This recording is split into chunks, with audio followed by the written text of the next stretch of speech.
Just waiting for myself to pop up. Oh, wow. Alright, a few people are here, that's nice. And I have a like already, that's even nicer. I'll wait until I pop up here to start the chat with Sneezer, whose quote. He quotes somebody.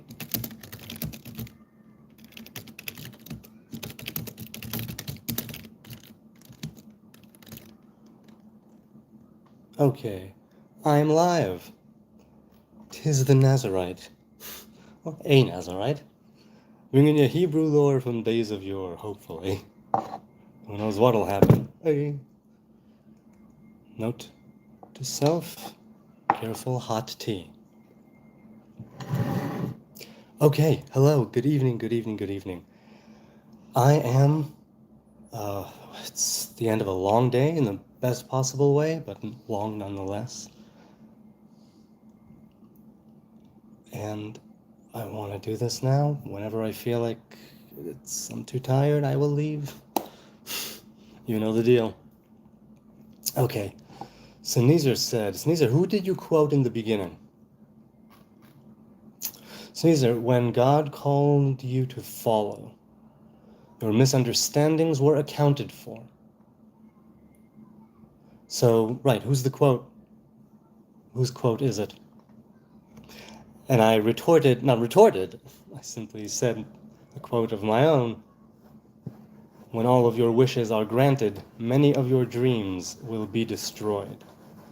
And I first heard that phrase, and only there, really, in Marilyn Manson's Antichrist Superstar. That is an album that I listened to shortly after it came out, relatively shortly.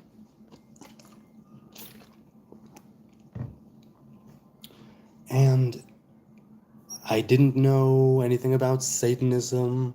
I didn't know anything about the type of industrial rock, that hard rock. You know, I love classic rock and alternative rock. That kind of sound was new, and that was also the year I discovered Korn through friends of my brother. And a couple of other bands at the time. Pardon? You've never heard of Korn? No, never. On a cob? So, I've always enjoyed that album. I mean, there's something there so dark. And it's not that there aren't darker things, but it takes me back to my teenage years. And there's still a kind of interesting way, the music, the lyrics. There's a lot of emotion there. Or so I felt. So I still feel. I don't know what he's doing these days. But when all of your wishes are granted, many of your dreams will be destroyed is how that album ends.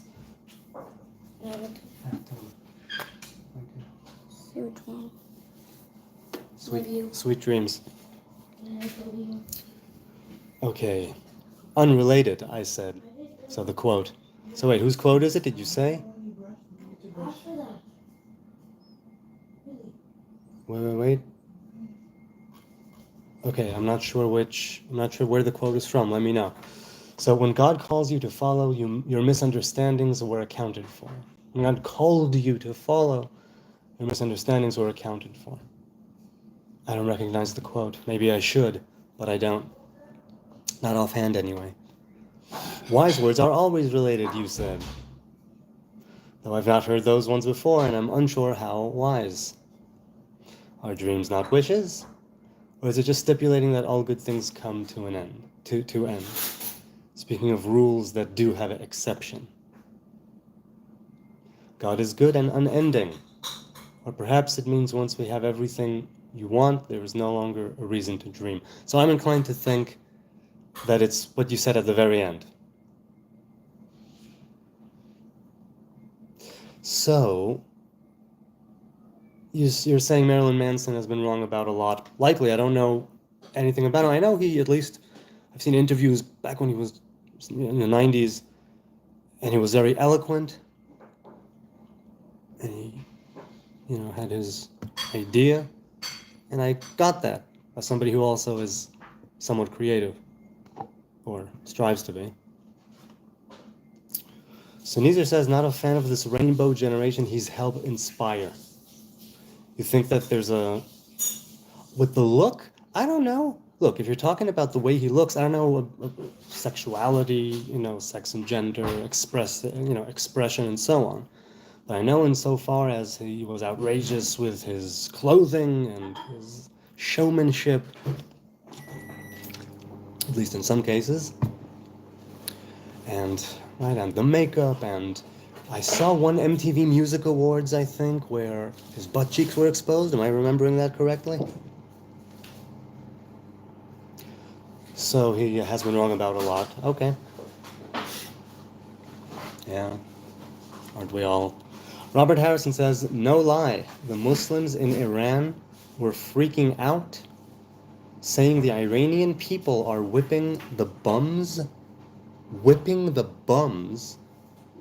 the Quran. Do you mean like homeless folk, people who are destitute on the street? What do you... Ugh, that is... I don't know what to think of that. The Iranian people are whipping the bums with the Quran.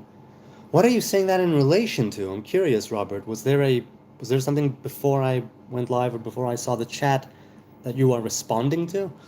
Sunil says, speaking of Yankovic, he just made a new release. Or Yankovic.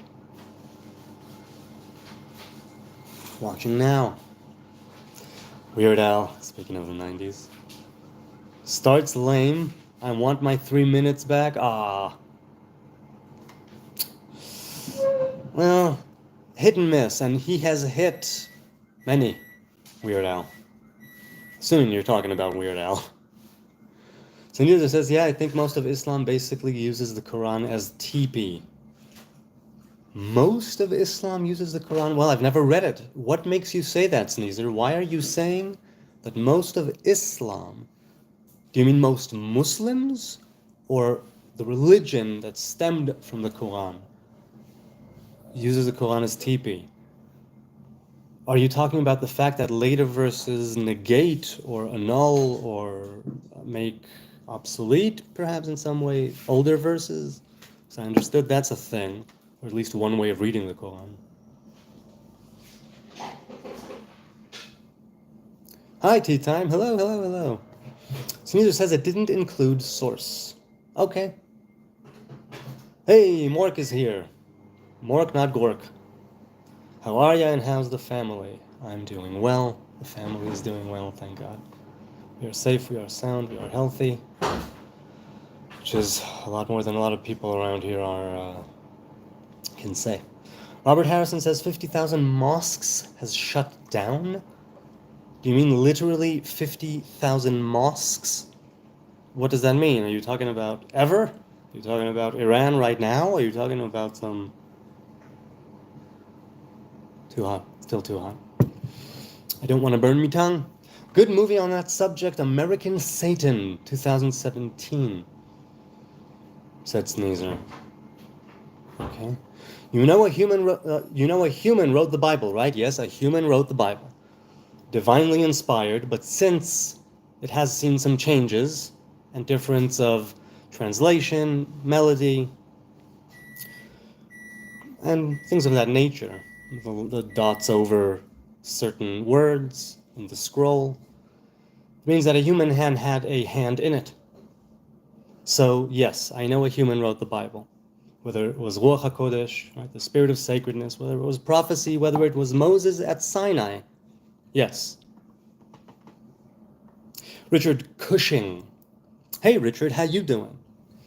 But divinely inspired, I mean Moses received the Torah from Sinai, wrote it down. But Moses received the Torah at Sinai. Right? He's the father of all prophets, according to the Hebrew faith. And I believe that he was a once-in-creation sort of individual that was the great bridge at that time, at that place, and was able to bring something down. Changes, right? By the time it arrived here, to me, previous reincarnations notwithstanding,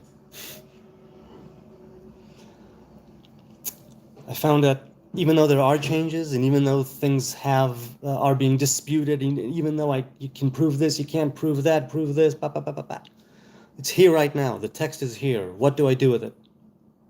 What do I do with it? That was my view. Sneezer says to Richard, but as the Greeks would say, inspired by Muse, God, right? So we share that view.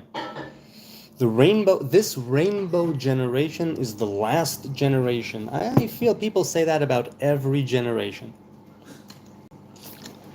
This is it. It's over. It's the end. And maybe it is. And Pirkei Avot, the Mishnah, right? They say, "Al ta'amin be'atzmecha ad yom motcha." Don't have belief in yourself truly until the day you die. Means always stay humble.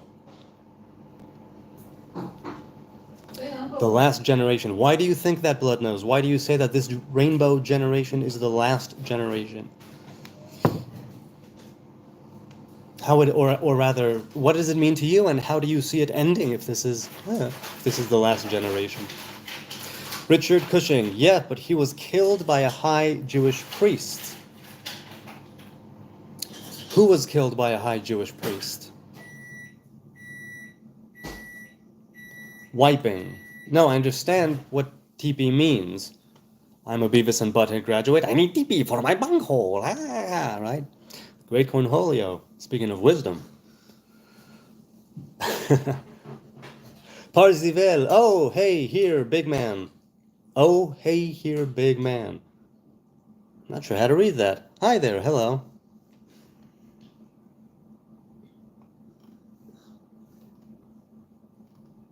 Oh, chat just jumped. There it is. Okay. Can you shout out my cousin? He watches your stream. His name is Dixon Mayaz. I repeat, his name is Dixon Mayaz. Ian Foot, just a fellow brother? You wouldn't be referring to Iron Foot, the Lord of the Hills, the Lord of the Iron Hills? Brush your hair for live, please. It's off-put. I'm assuming it's supposed to be off-putting.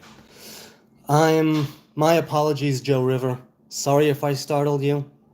I won't brush my hair, but should you ever come across the live stream again, feel free to ask me again. Parzival, I'm a Christian, but I respect Islam. Okay. To each his own.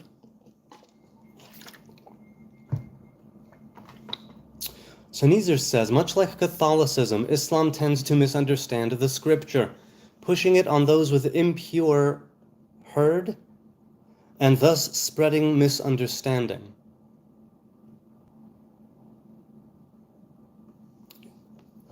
Pushing it on those with impure herd. I don't know, but okay, spreading misunderstanding.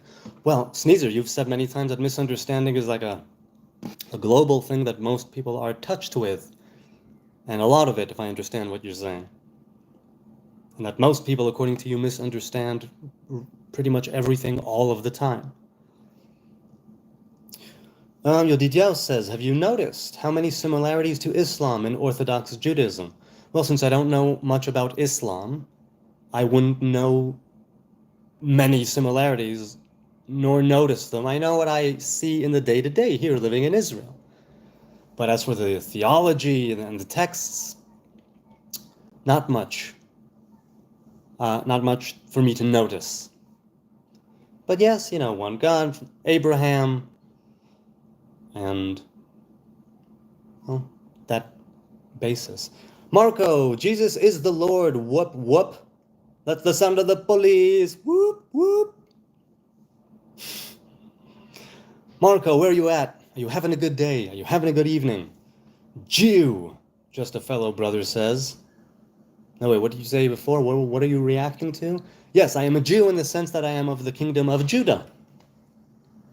But I go by Hebrew usually. It's just, it aligns more with me. Connor Ryan, religion does humanity a disservice. Some facets of organized religion, by and large, exactly do that. But to the degree that an individual can be corrupted, there's also something to say about an organization that can be corrupted. A collective. So, and I'm not saying let he without sin cast the first stone. There's definitely a lot of disservice done to humanity and spirituality by organized religion. And that's why I stepped away from mine. Not ran away, stepped away. I skewed a little bit. So I understand what you mean. However, it also does humanity, and when I say humanity, I mean me and my experience, because it's humanity, a great service, because it orients you. It does you some disservice. It's that nature, nurture, culture, and spirituality. Something that by the time it arrives here, it's so convoluted and so filtered. So I understand what you mean, and I agree. But I also think there's a lot of merit to religion as a concept. And I think those who are religious, and I say that again, by and large, if they are called to it, to know how to make it their own. And in that sense, it's the humanity they left behind when they chose religion. To be able to fuse it with humanity. Because as I say, eventually I want to arrive at that flaming sword with the rest of us. The guards become guides. We march on the path to the fruit of the tree of life, and we partake of it as one unified human race. Marco says, Jesus is the Lord. Who else? Well, if you say so, I'm not a follower of Jesus. To me, he's simply another dead person. He could have been a potential, he was a potential Messiah, a potential prophet, potential king. But, no. As far as I'm concerned, as a Hebrew man, trying to follow the traditions of the kingdom of Judah to some degree, and my own thing to a different degree, no, that's where it ended. Oy vey, says Frankie Norbert Steiner. Hi, hello. Hey, Frankie. Yodidiao says, Robert, not sure what you mean. Islam believes Yeshua is the Mashiach. Right, they also believe, but that Muhammad is the final prophet and that the Quran is the final word. Right, do I understand that? Marco says, Mark wrote the first New Testament. Mark, very smart. Okay? Let me ask you this, Marco. How many New Testaments have there been?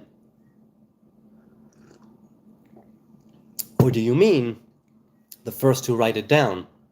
He's one of the gospel, right? He's one of the four. Free, free Palestine. Pray for Palestine and Gaza, please, sir. Hi, everybody. Yes, free Palestine from those bastards, Hamas. May terror and iniquity and evil be wrenched out of there, and the free Gazans will be able to live peacefully side by side with us here in Israel.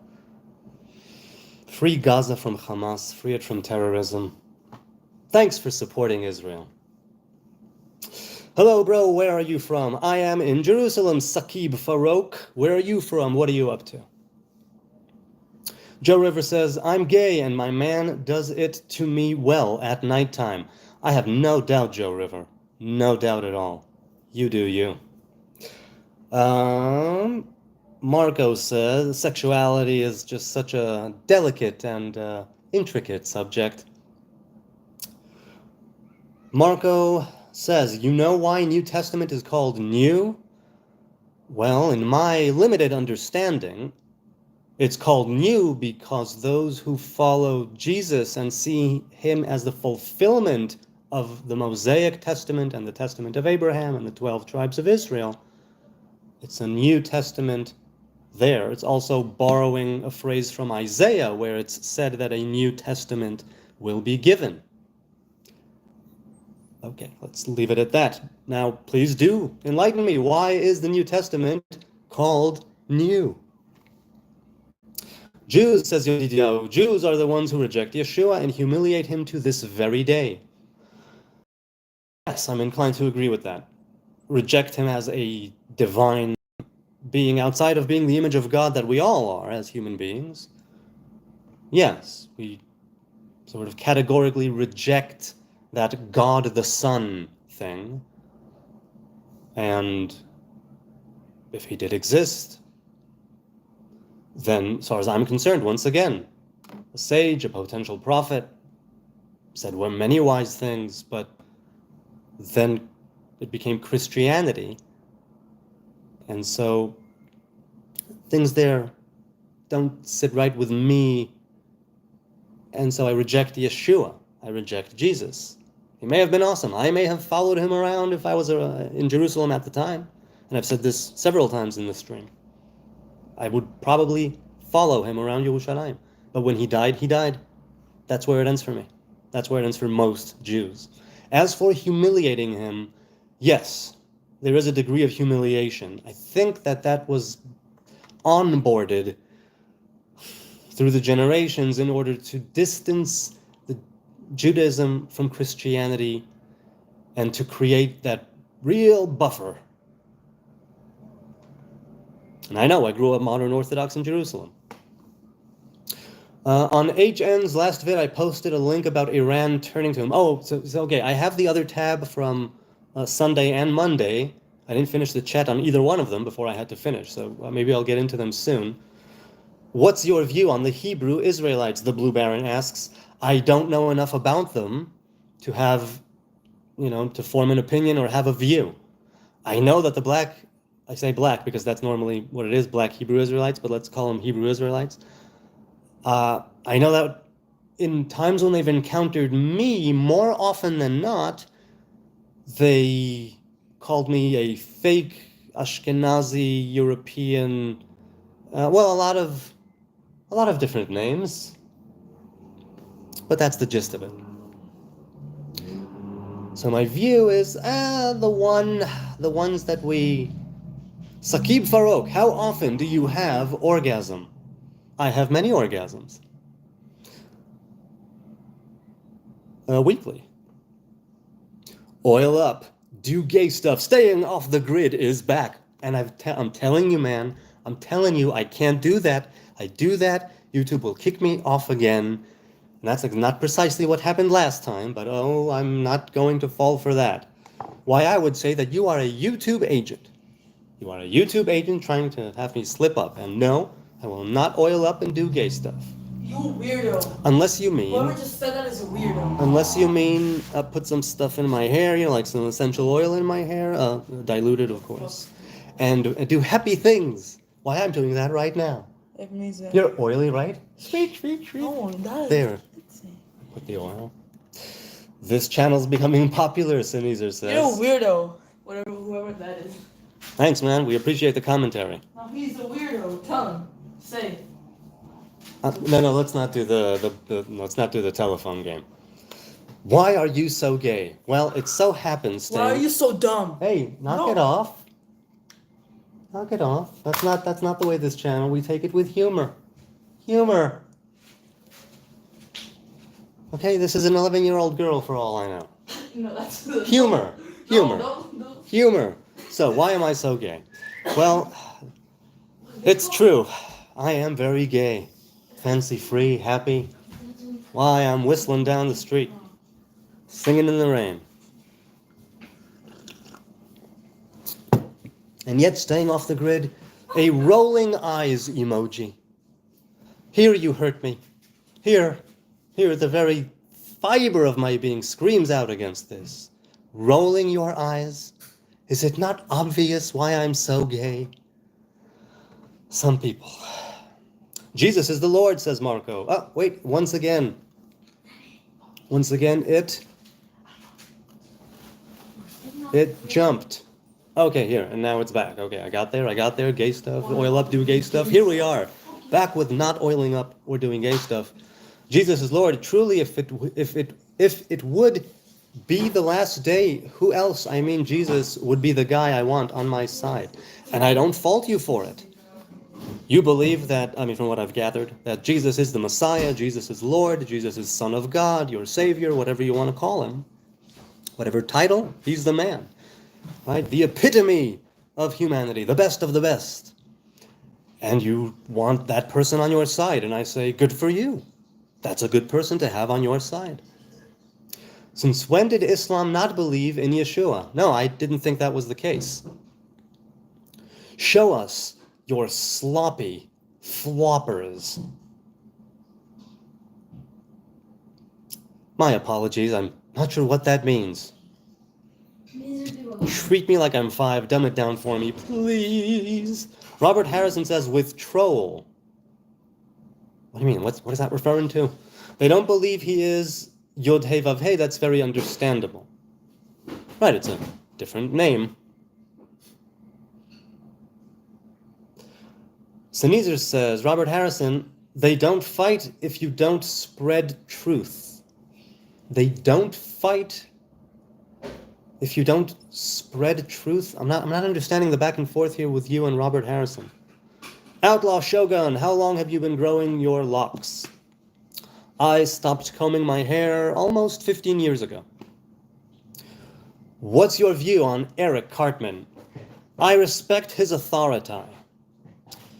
And it's been a very long time since I watched Eric Cartman.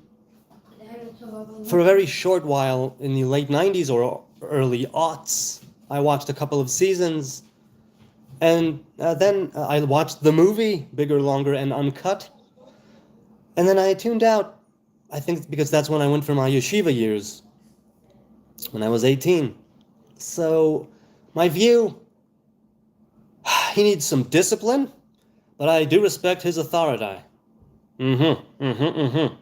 Bloodnose says, this generation is the Omega generation. Did I hear the next one starts over at Alpha? Oh, I see. So you mean quite technically, or what would be, well, technically. Gen Z, Gen Alpha. All right, somebody is writing in Russian or Ukrainian. I'm going to try and translate that. Hang on a sec. In English. Whoops, not Iblish. No. No, not English either. I'm such a... Okay. Shaving her head. I see. So somebody is telling me to shave my head. Unfortunately, I can't do that, good ma'am or sir. What is your message?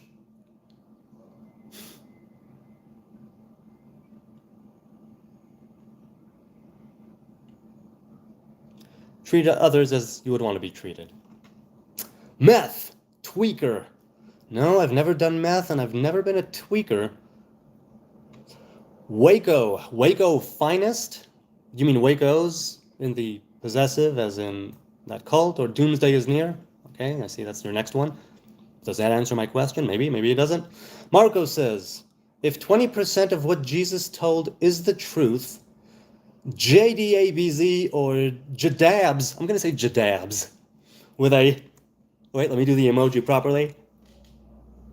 I think I did, I don't know, I'm kind of squinting.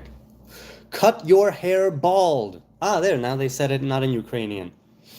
No, see, I've kind of taken a vow, kind of a personal thing, and part of it is not cutting my hair.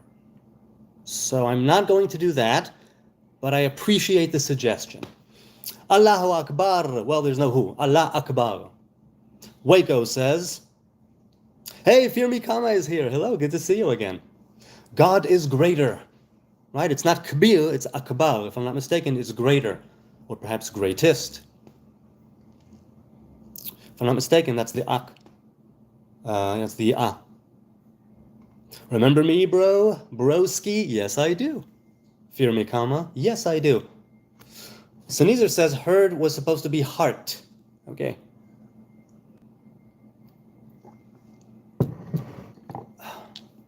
So pure of heart. Gotcha.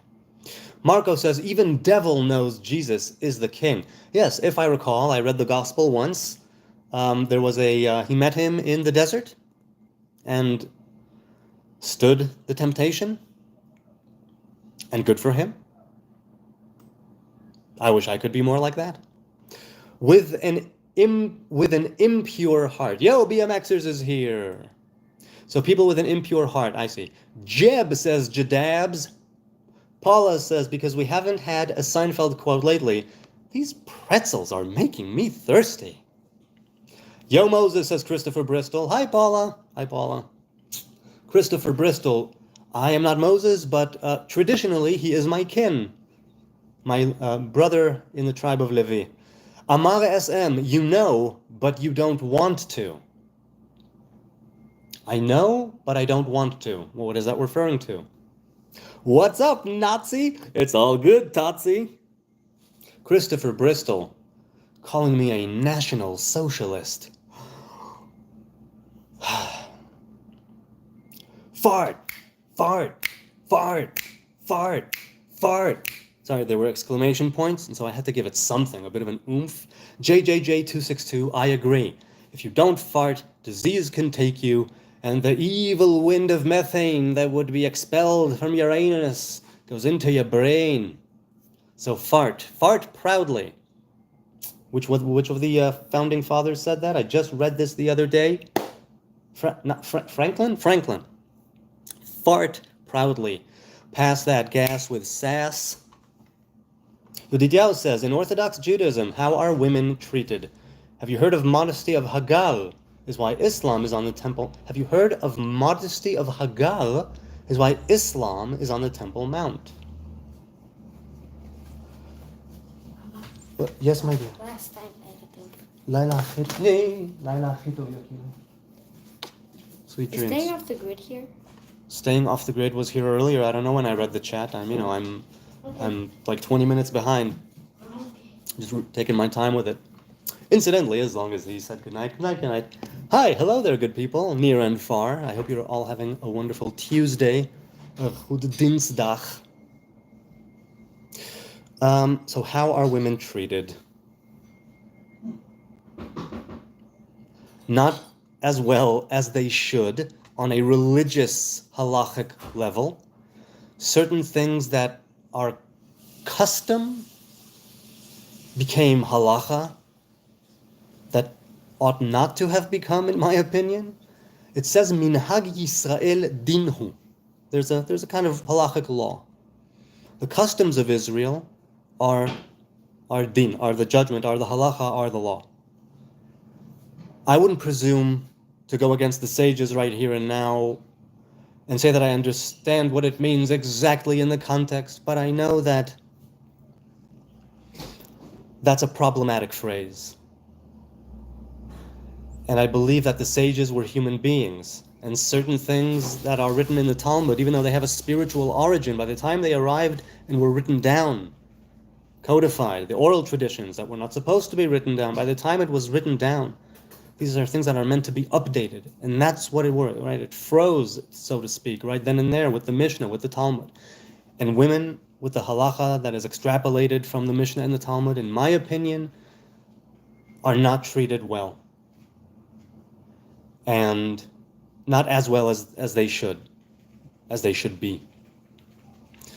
In many ways, they are, or were, I should say were. Let's say were, because I don't consider myself properly Orthodox anymore. So take it with a grain of hummus.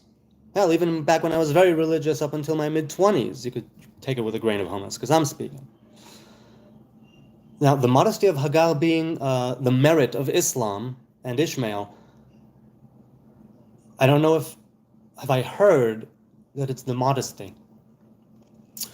No, but perhaps sometime in a midrash, but I would say that what I did here more often is that when Ishmael and Hagar, and Ishmael was in his 30s according to tradition at the time, he wasn't a baby. Hagar and Ishmael were banished, right? And the wellspring, God opens up her eyes. She sees it. She fills the skins with water. They live. She provides a wife, right? She brings over a wife from the land of Egypt, and she marries him off. The covenant of Abraham is with him. And so there's a covenant there too, different from the people of Israel. But the covenant is there. As for Hagar's modesty is spoken of perhaps in this context, and definitely in the context of Keturah. After Sarah dies, Abraham takes a wife named Keturah, according to at least some of our sages, in one way of interpreting the Torah. Hagar is Keturah. And her modesty means that she did not know another man. She never remarried, which is why Abraham was able to take her back.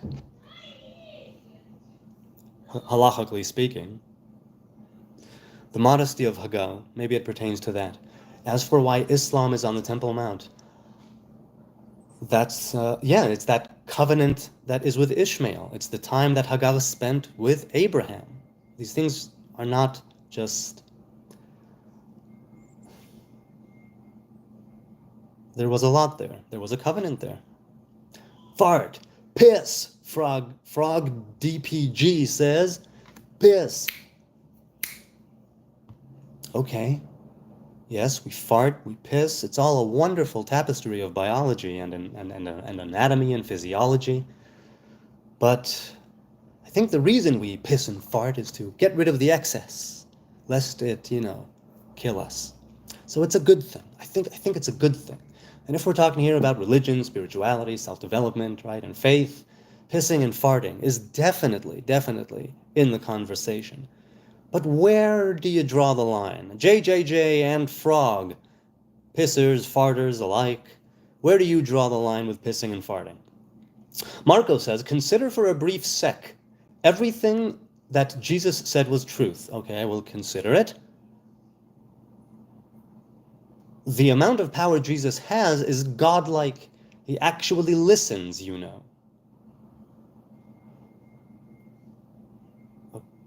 Okay, I would think it's godlike in the sense that his deeds and his words, they mirror that divine image that is within him, but not a God incarnate. That's where I draw the line. As for Jesus listening, as I said, to me, he is a dead man. And so if there is that consciousness that might listen to the ums and oohs of this world, perhaps he is listening along with everybody else. Your hairstyle is called Jada Daran in the South Indian language, which translates to Shiva. The guy with tangled hair is the exact meaning. Pardon? I'm in the chat. You're in the chat sometime? That's nice. AJ Anil. No. Oh, fine. Yes. Fine. AJ Anil. So, Jada Daran literally is Shiva. Okay. Now, what does that mean? What does that mean past the name? What does it represent? Or, it's just called that. Why is it called that? I'm wondering. Religion is, if nothing else, a starting point. And if not confirmation, you are likely on the wrong track. Yes. There's a phrase in the Talmud, or is it the Mishnah? תלמיד שלא ראה סימן יפה בלימודו 5 שנים. Right, so basically, if you're studying something earnestly, truly, sitting, steigening, right, you're really learning it, doing your best.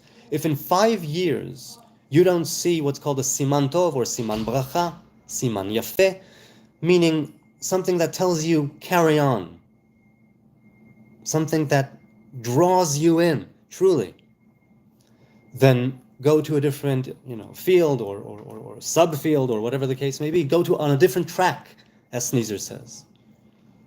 On a different track. And it could very well be you will meet again when the tracks converge. But, yeah, confirmation, you are likely on the wrong track. Yes, a starting point, but not an end point. For some people and their specific temperament and conditions, also an end point of simply being religious and going with your religious convictions, doing your religious deeds, performing your religious rituals, well, not making yourself too high nor too low, but living out your life with your chosen or religion or whatever you're indoctrinated with. A starting point, and to some people just an end point. Rabbi Nachman would speak of the prastikim, the simple folk, those who would be reading the Psalms day in and day out, and not great mavenim, not great scholars, not being able to lehitpalpel, right? Not being able to seriously articulate an argument and back it up. Not very eloquent folks, perhaps, but people who carry on their thing, who do their thing, who follow their God and their conscience in that order. Insofar as they simply don't challenge it and they go along with their lives. And for some people, that is a great existence, a wonderful existence. I've said that even though I have my differences with halacha, not being a halachic ruler or scholar, but simply growing up in it, I have my differences with halacha. That's why I stepped away from it, from strict halacha. And there's a lot of wisdom there. It's a great starting point. It's a path, and a wonderful path at that. Shalom from 100% wonderful? No. But wonderful, yes. It can reveal wonders. Shalom from Florida. Hello. Fuck government. Hello to you. Ben RR says, N-I-G-G-E-R.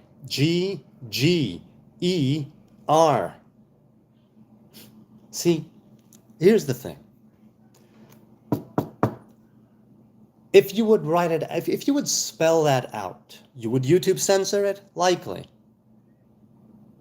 All right, so I guess I'll give it to you. N-I-G-G-E-R-N-I-G.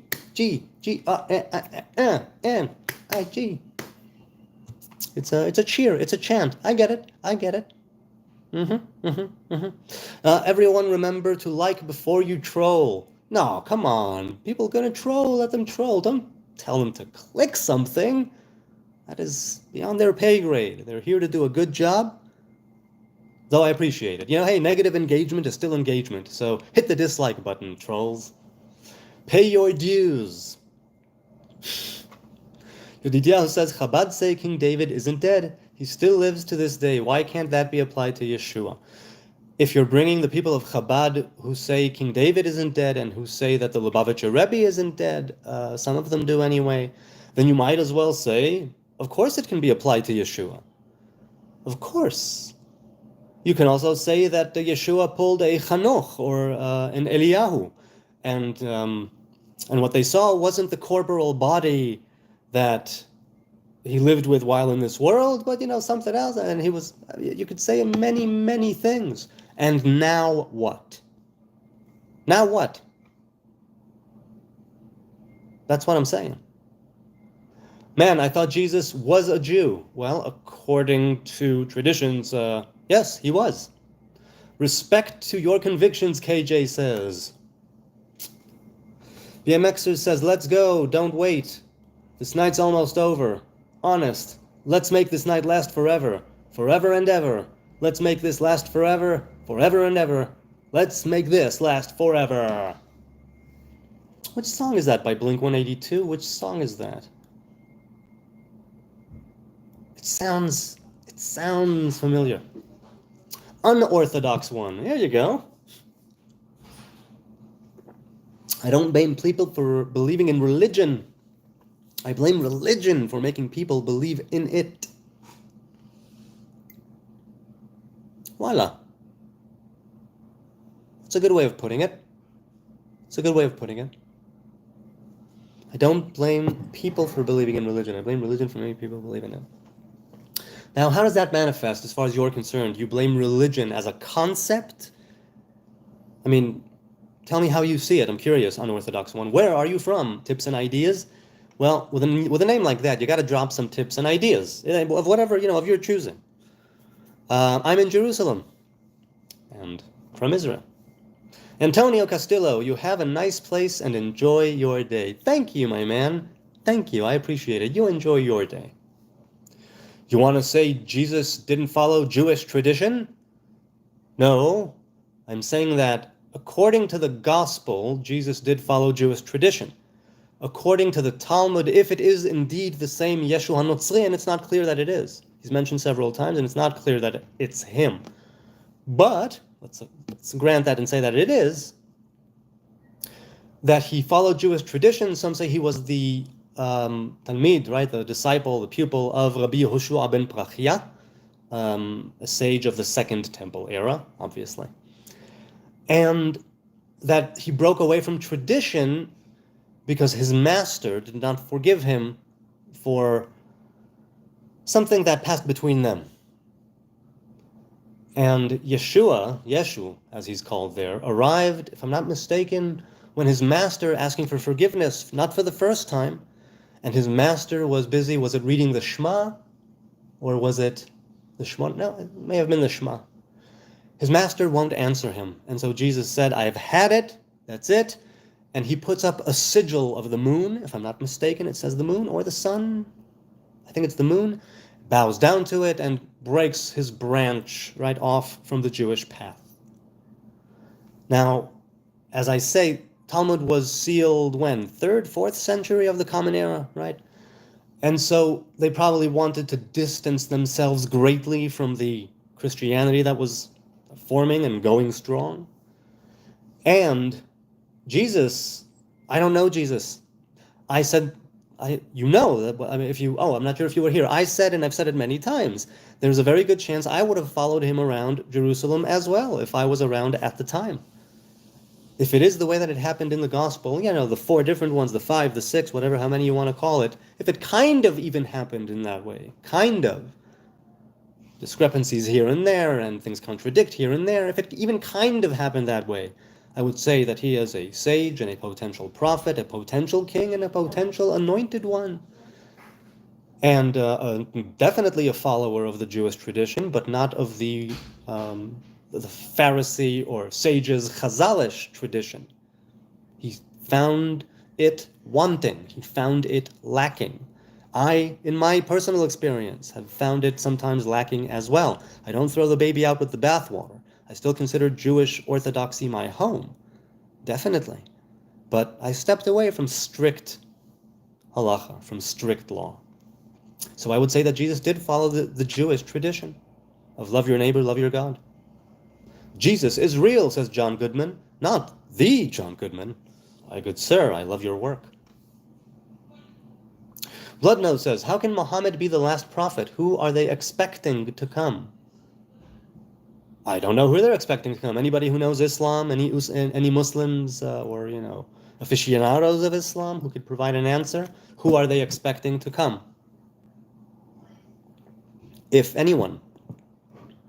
Who said they're expecting someone to come? If maybe it's the divine revelation itself, right? The divine. Ooh, says Hania Malik. Hello, Hania Malik. Muhammad says Muhammad is a prophet. Yeshua is the Messiah in Islam. Okay, so Yeshua stood as an anointed king for the people of Israel, is what that means? Like very basic? But Muhammad is the prophet that brought down the final word of God according to Islam, is that it? Okay. Free from Israel. Tips and Ideas says, free from Israel? Okay, let's put it this way. No, don't see that happening. Bloodnose, not the last, third last. Sneezer says to Bloodnose, not the last, third last. The last prophet, third last? Okay, so there was... So last, what do you mean? What do you mean by third last? Does that mean he is the last also? Muhammad, peace be upon him, claimed 2 more would follow. Oh, really? Interesting. 2 more prophets? Have they in traditional Islam, have they actually come? Or they are the ones who are supposed to arrive? Yodidiao says, you can say Muhammad the prophet on Israeli television, but never mention Yeshua. It's illegal to have Yeshua on Israeli TV. Is that a fact? Can you, do you have the source? Could you send me the actual law? I'm curious. I know that there is no proselytizing. There's some law or regulation to do with proselytizing, I think. Which means that it might stem from that. I don't know.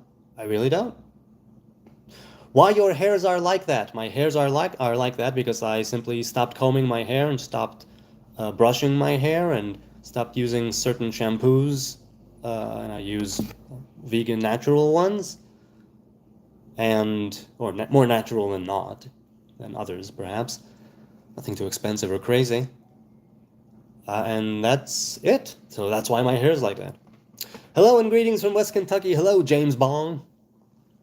New Testament is AD, Anno Domine, the year of our Lord, essentially, says Jonathan Chase. Okay. So, like Louis C.K. says, there was no time before Jesus. AD is Latin for the year of our Lord. Yes, that's correct.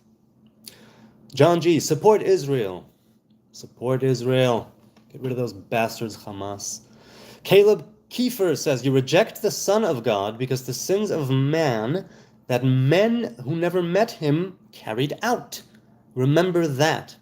No, I reject the notion of the Son of God because I believe that it would be a revelation and not actually God. It's not God incarnate. If there was a human being, it could be the epitome of the image of God, but an image nonetheless, a perfect mirror reflection of the divine creator, but still not the creator. That's where I draw the line. Now, if you're talking about the sins of, because the sins of man that men who never met him carried out. That's not why I personally reject the idea of the Son of God. I reject the idea of the Son of God because it goes against the Torah. That's it. It has nothing to do with any sins that were committed against Yeshua HaNotzri. Nothing to do with it whatsoever. So we can say common era. Yes, that is correct. CE and BCE, that's the newer one. By the way, at the end of the music video of that song, a BMXer bunny hops over the Blink-182 members. Now, do you mean a bunny, a literal bunny rabbit, or hare of some kind, whatever it is, on a BMX, on a miniature BMX? Or are you talking about a BMXer named Bunny who hops over them? I would love a clarification. Never, never reject Jesus. He would never do that to you. I don't deny that if Jesus indeed walked the earth and did what, again, if even some of it is true or most of it is true, he wouldn't be the type of person who rejects me. And if I met Jesus, somebody who comes to me and says, hey, I'm Jesus, and shakes my hand, I wouldn't necessarily reject him. I'll hear what he has to say. If what he has to say is, I am the divine, worship me, I will say, it says in the Torah, Reb Jesus, that there is no such thing. You saw no image. You heard a voice. There was a revelation, but there was never a God incarnate. The image of God, not God incarnate. The back that Moses saw, right? Upanai lo yira'u, you person cannot see me and live. All of that, but not further. Meaning, a human being can manifest the image of God to the greatest degree and truly be a man or woman of God. Try to make it a real absolute in their lives. But it still doesn't make them God. It doesn't make them creator. We are co-creators in this world, but we are not the creator. We are a revelation of the creator. That's how I see it. But I'm inclined to agree with you. You like Nazi, says Christopher Bristol. I don't think I've ever knowingly met face-to-face and had a cup of tea, let's say, with a member of any National Socialist Party, old school or new. So I don't know if I like Nazis, assuming we're talking about Nazism and neo-Nazis nowadays. I'm not a fan of them back in World War II and the Holocaust either, got to admit. So if you're saying I'm a Nazi, I'm gonna say, okay. It's terrible that you see it that way, because Nazis are not, that's not a good thing. It's not a good ideology. John G, a bomb, like a bomb with a fuse, right? And a Palestinian flag. Now, we want to get along with our neighbors, Mr. John G. I want to get along with our neighbors. When this war will be over, hopefully we will have the upper hand and we will be able to dictate this peace and have them surrender, stop terrorizing us, return the hostages, Israel isn't going anywhere. Unless we screw up to such a degree that we are kicked out again from the land. It could happen. It could happen. Torah says it could happen. No guarantees.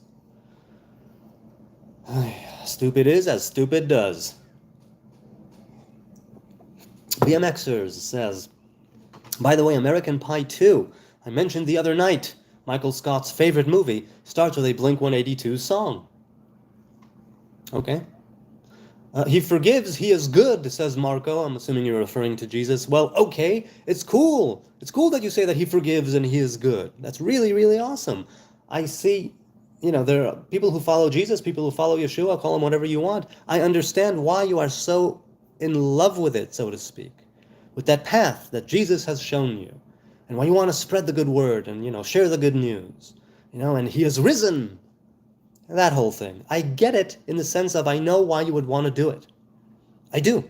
Many times you've discovered such a great truth, something which has literally transformed your lives to before and after, no question. A wellspring of, knowledge, faith, and strength. A wellspring, right? It just keeps on flowing. I get it. I've felt the same way in my life, that need to just spread it, push it. This needs to be, everybody needs to know this. Why don't people know this? And you want me to be saved. You want me to find that comfort, that solace, right? My sins forgiven, to come under the wing, right, of Jesus, Son of God, that perfect human. It's all great. It's simply not the way of the Torah. It's not the way that I perceive the Hebrew path as it is unfolding to me. So I'm going to say, great, good for you. I can, to the degree that I can in my experiences, I can understand what you're saying, why you're saying it. That feeling, that wonderful euphoria of walking with God, which sometimes there are glimpses of it, sometimes for lesser times, more periods of time, to each his own, as one does. That is so intoxicating. You can get high on that feeling of being on the right path until you screw up. Definitely, you might screw up. You're human. You're humble. Sit down. Chill out. But keep your feet on the ground. But oh my God, it is so enlivening. It puts a pep in your proverbial step every day, day in, day out. It's a wonderful thing to hold on to, an anchor in good times and bad times, an intimate partner, a confidant, a therapist. All of these revelations that I consider right to be with the Most High, you simply consider to be with Jesus. But I understand, insofar as maybe this resonated with anyone, what you're saying and why you're saying it. It's simply not my way. Do you reject Akiva? He claimed Bar Kokhba was the Mashiach and even died thinking the Mashiach has come.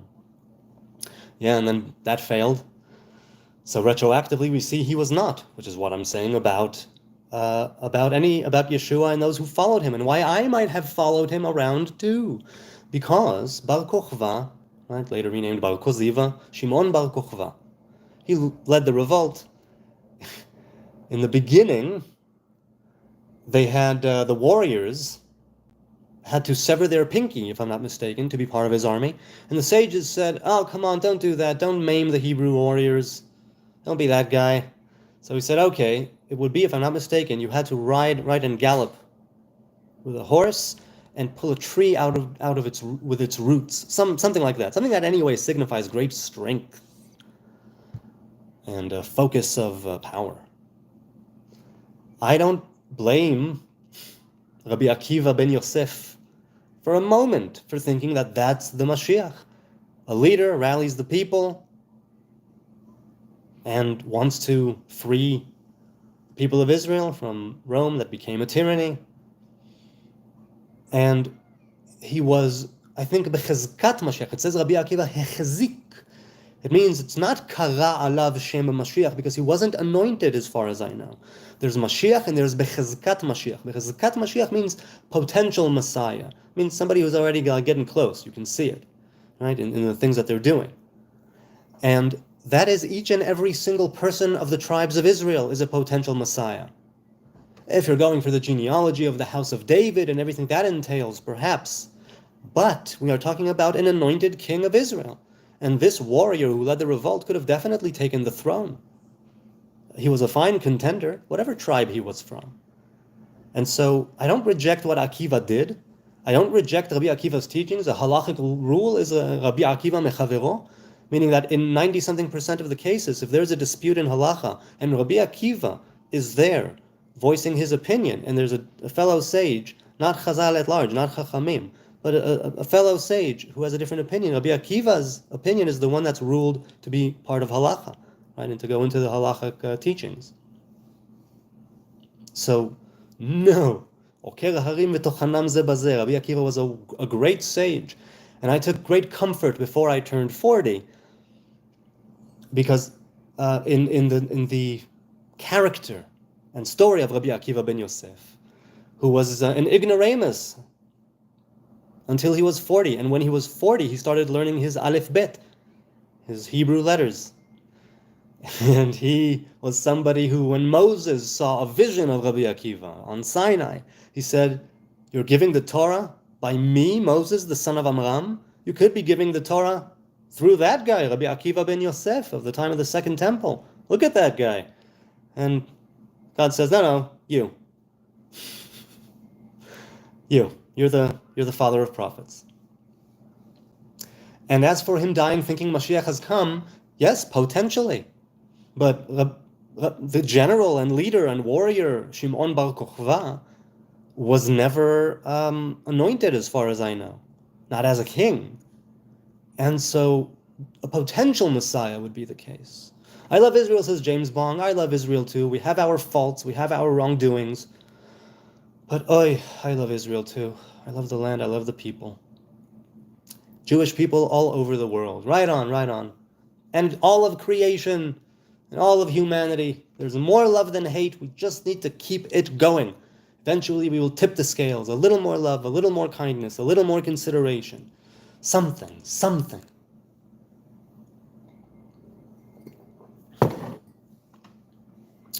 I know the truth about you people, said stupid Vic fan number 37.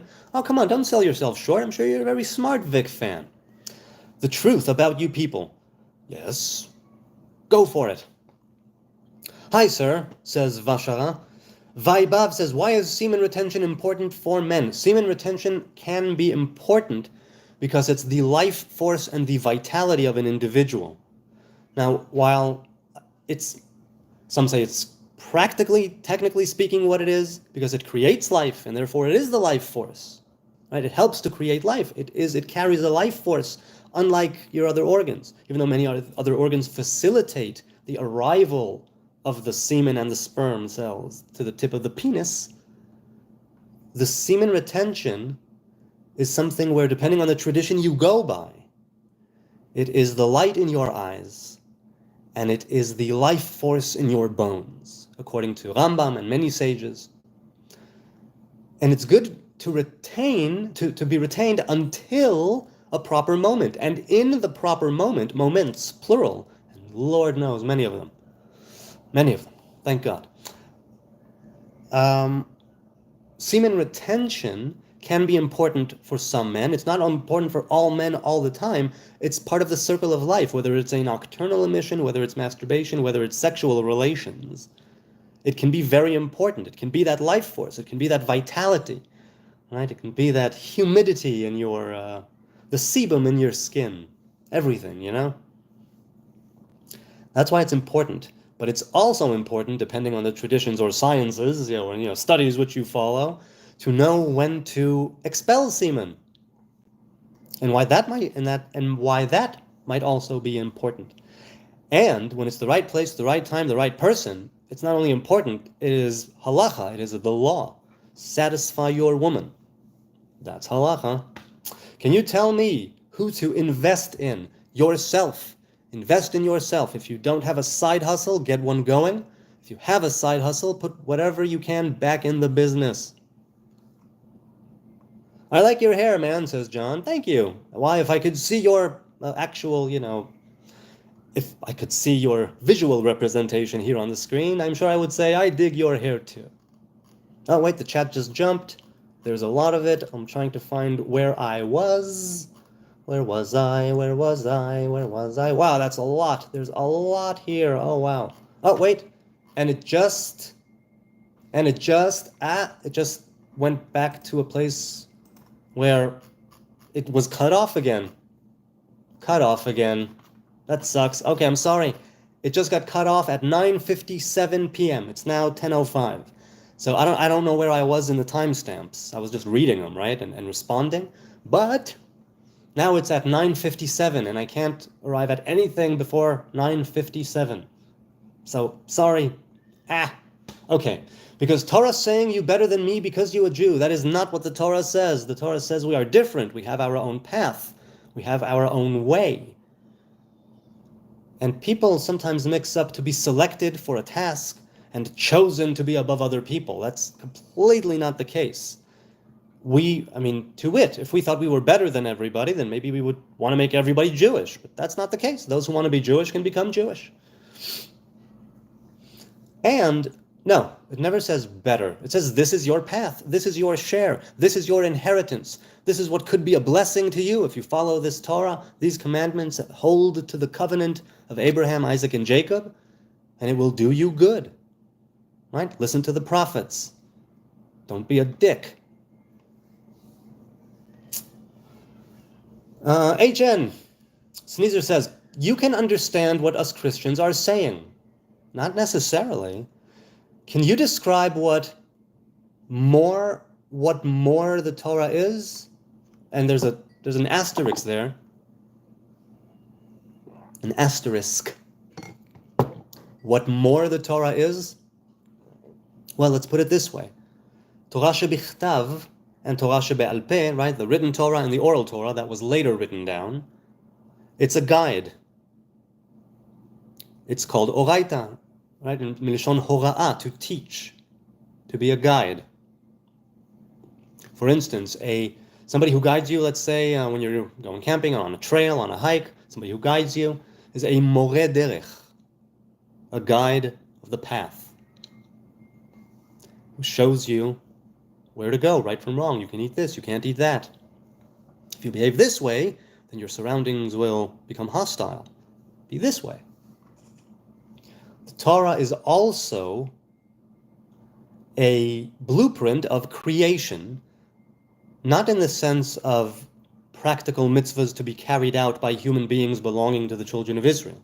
That part of the Torah that is global, that part of Torah that is something that was given to Moses in some ways to all humanity, which is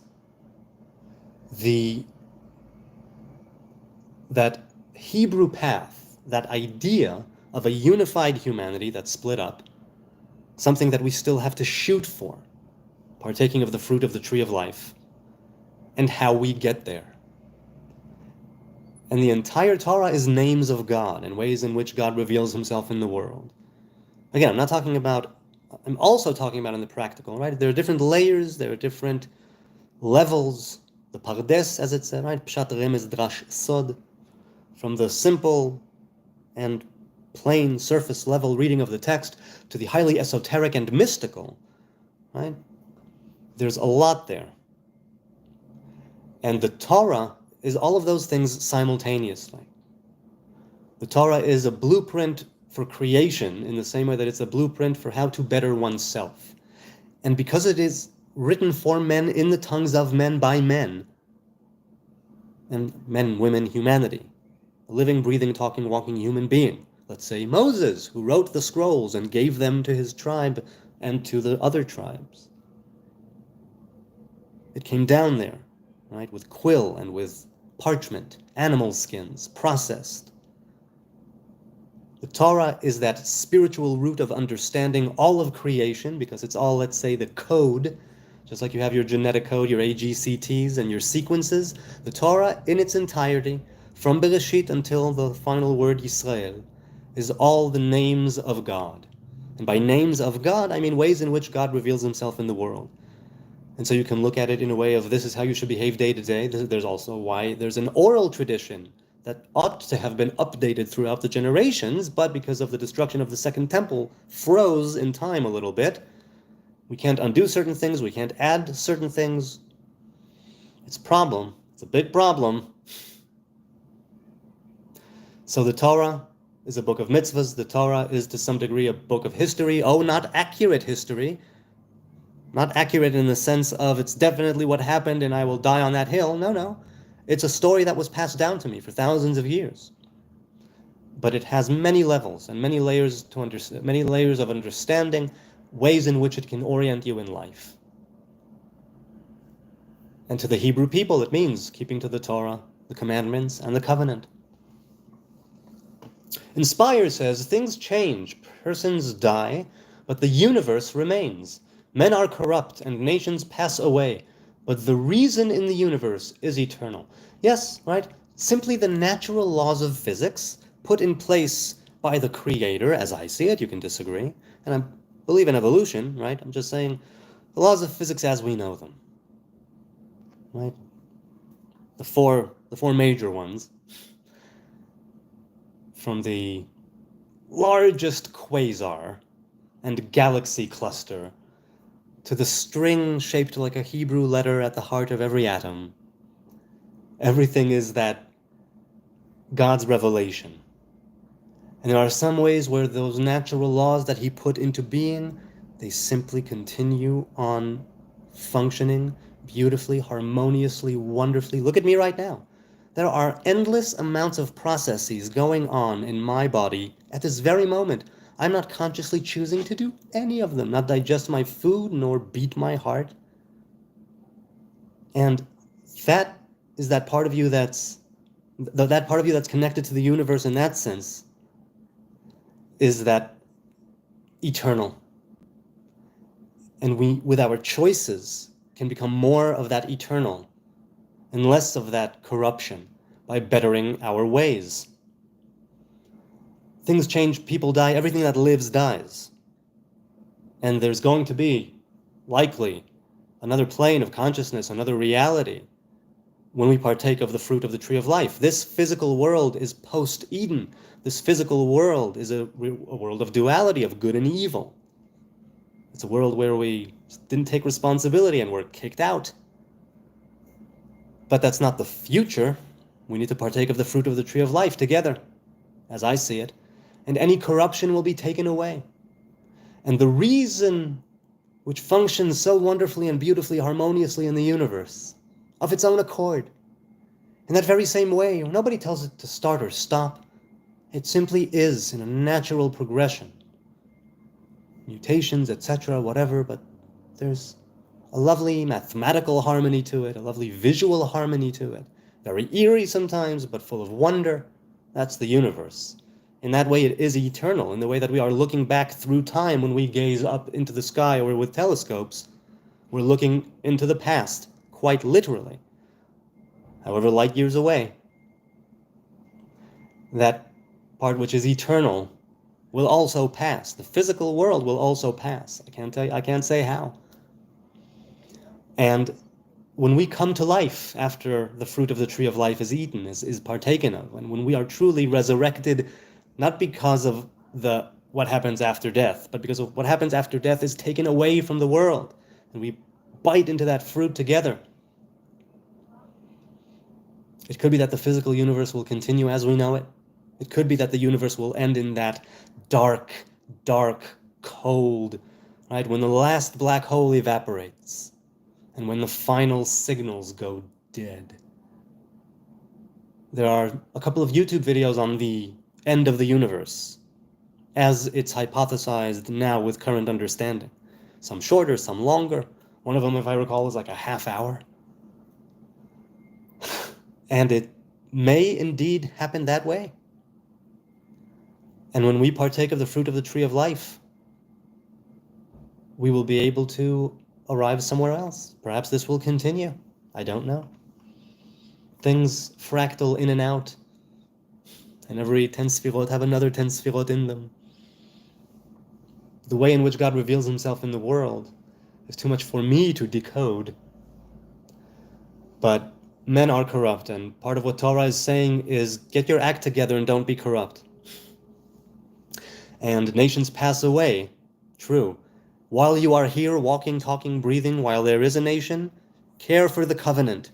Take on its burden. Take on its yoke. Be a good man. Be a good woman. Any beard looks cool, says BMXers. I'm inclined to agree. I like a beard. I like a patchy beard, I suppose. As much as I like a full beard. Bearded people, do your thing. Are you Amish or a New Age Jew? Well, Real the Mask Rapper, I'm not Amish, nor am I a New Age Jew in the sense of capital N, capital A, New Age. But I am a simple dumbass in the Middle East, a simple Hebrew man. Shalom. No more, no less. Lucy 4 says, ugly, your Matsism. What is Matsism? Did you mean Nazism? I agree. If there is any Nazism in me, it is ugly, and I wish to root it out. Good call. Thank you for rebuking me. I appreciate it. Pray tell, where am I being a Nazi? Please, and I will try to do better. BMXers, Sneezer says, BMXers want to trying can't means no do it, LOL. What, want, trying, can't means no do it? Not following you, but it's between you and BMX. Okay. You Jew, says day and night. Day and night. I get you. Yes, I am from the kingdom of Judah. Shaulib Ayub. Hello, Shaulib. May I ask if you accept Jesus as someone who was chosen, then why can't you accept Muhammad, peace be upon him? Again, for all intents and purposes, I can say, sure, Muhammad was a prophet in his day and age. But the covenant I stick to is the 5 books of Moses. The covenant I stick to is the one of the oral Torah as it was passed down, and again, later frozen, too bad. Somewhat frozen, I should say, not all the way. Halachic scholars and teachers and rulers have made and continue to make wonderful, wonderful rulings for the Orthodox rabbinic Jews, each with his different rabbi and each with their different congregation and community and whatnot. People call certain things loopholes. Halacha is a very technical thing. Right? Since the destruction of the temple, says the Talmud, 4 cubits of halacha are how God reveals himself in the world. So I accept Jesus as someone who was chosen as much as any one of us were chosen. A potential Messiah, a potential prophet.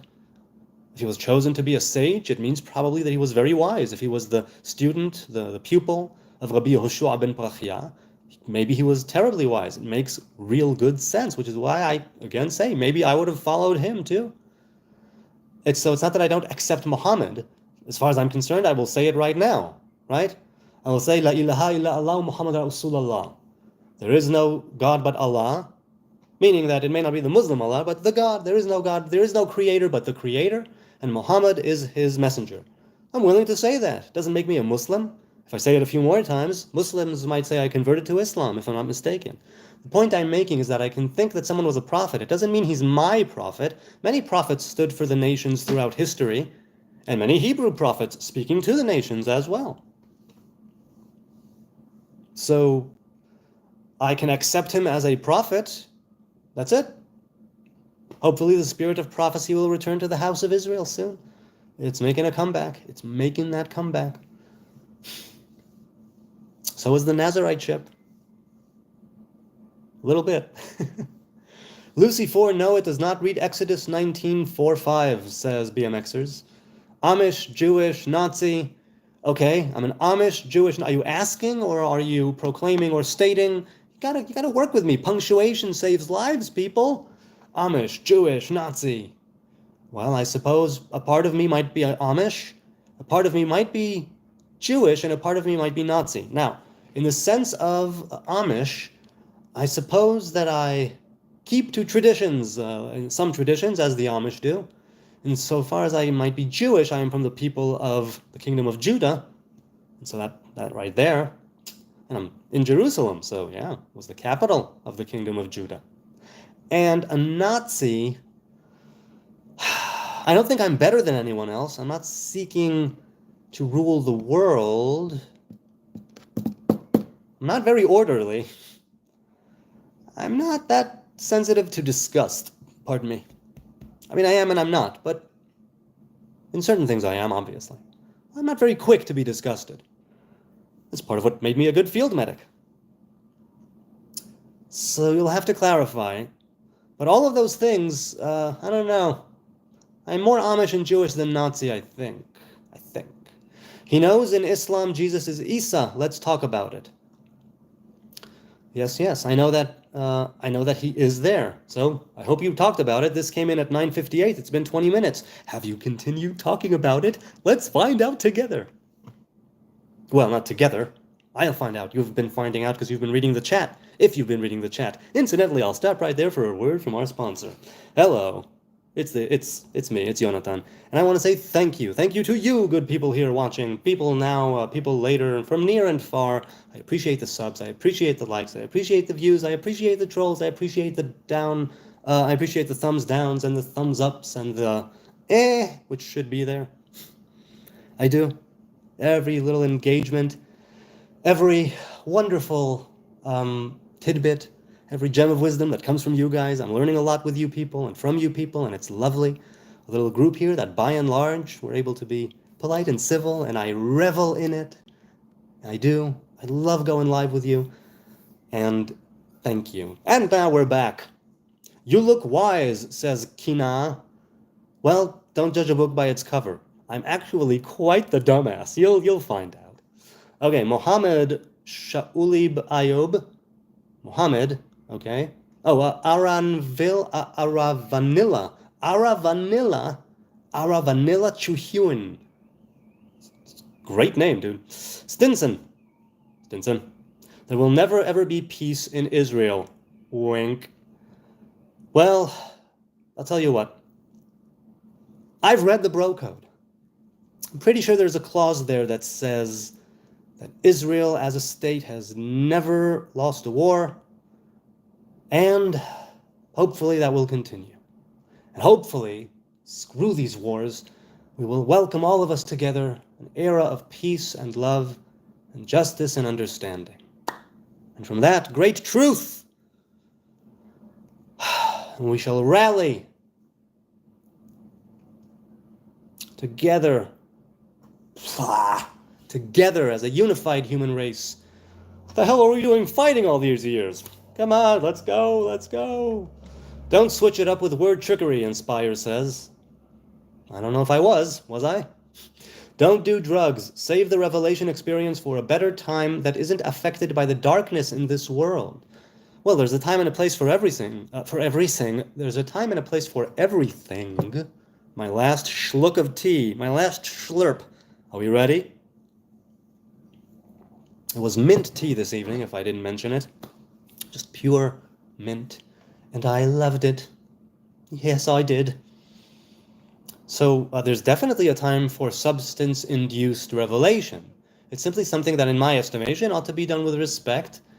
And if you do it recreationally, then do it recreationally. And a revelation needs setting, and it needs sometimes preparation, and it's a lovely thing to do it recreationally, but having a revelatory experience with drugs, if that's where you're going, and you treat it as such, and you respect the substance, then it can definitely reveal different parts of you to you. And it's on you then, the onus is on you. You have the duty to integrate it. And in time, adopt certain things, leave certain things behind. But I agree, it should be more non-substance-induced psychedelic experiences. I agree, you should have more non-substance-induced ones than substance-induced psychedelic experience. It should be because of your behavior, because of your being, because of your doing. It should be because you are living life in such a way that the channels of revelation are opening up to you in a very personal and intimate way. As for being affected by the darkness in this world, right, there's a little bit of light expels a lot of darkness. And when those sparks of divinity keep hitting you, and creation itself is giving you such positive feedback, then that is a wonderful experience, and it can expel that darkness. And when it's substance-induced, as I said, usually, unless you were spiked or whatnot, going in, you know that it's temporary. Even in the midst of it, you might think you're going to die, and it's temporary, all of it. And then it's on you to learn from it and to take wisdom, right? Experience brings wisdom. But no, I'm not doing psychedelic drugs right now. No. Because of the war. Lucy 4 is racism. Okay. Can you tell me how it's racism? And what are you saying? What is racism? Nazism is racism? I agree. Nazism is racism. I don't believe in a superior race. They do. So there you go. Jesus is the way. Shualib Ayub said yes, Muhammad. Marco says Jesus is the way, the truth, and life. Right? Precisely why I say yes. That's exactly why I know that people who follow Jesus, they're like, yes, let's give this to everyone. It's simply not my path. It's not my way. It's not what I do. I think it's an important discussion that the misunderstanding of feeds all war. All right, people, discuss. New guys, anybody who's watching that's new, because I have a bit of experience with Sneezer's idea of what misunderstanding is, discuss. I hope you did discuss. Osama bin Laden had a message retracted. Come on, Osama, bring it. Jesus is Isa in Islam. Let's tell truths. Yeah, that's a name. What's in a name? A rose by any other name would smell as sweet. BMXer says to Sneezer, shrug. Muhammad was a Christian, says James Bong, with a tongue emoji. Why not research first? Well, my problem, anyway, with research of Islam, if we're talking about Islam, is that my views, the lens through which I view Islam is one that has been warped by war and by hatred and by trials and tribulations and just bloodshed, vengeance, stupidity on both sides. So that's why I don't research Islam, and I don't want to research Islam, and I don't want to read the Quran right now. And hello, a little lizard. They say first of all, it's the an Eastern tradition of some kind, I don't recall. It was called in Hebrew a smamit, like a little house lizard, you know. They say that it's good fortune. In the Hebrew faith, if I'm not mistaken, in the Bible, it's mentioned once in Mishlei, I believe, Proverbs. Smamit beyadayim tetapes vehi behechalei melech. The smamit, the lizard, climbs with its hands, and it is in even the halls of kings. Meaning you can be just something, just you doing your own thing, but you are in the hall of the king. Smamit beyadayim tetapes vehi behechalei melech. It means that, yeah, it's just you alone climbing somewhere.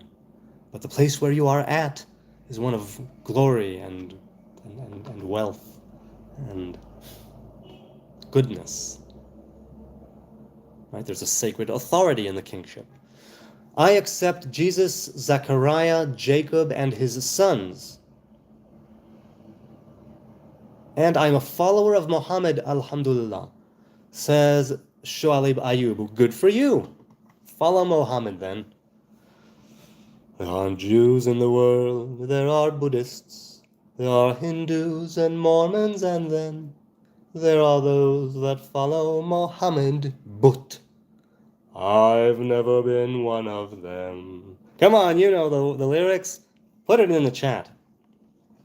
I'll go down very soon. It's to the chat and see if people out there know how to complete that line. Okay. Why? Okay. So let me ask you, Shualib Ayub. You say you accept Jesus, Zechariah, Jacob, and his sons, and you follow Muhammad. How does that translate? How does that acceptance translate into your practices, your rituals, your own path of Islam, or one that you hold to? Are you a Sunni? Are you a Shi'i? Are you a Sufi? Why people want so heat about? I don't understand, y'all, cause want negotiate.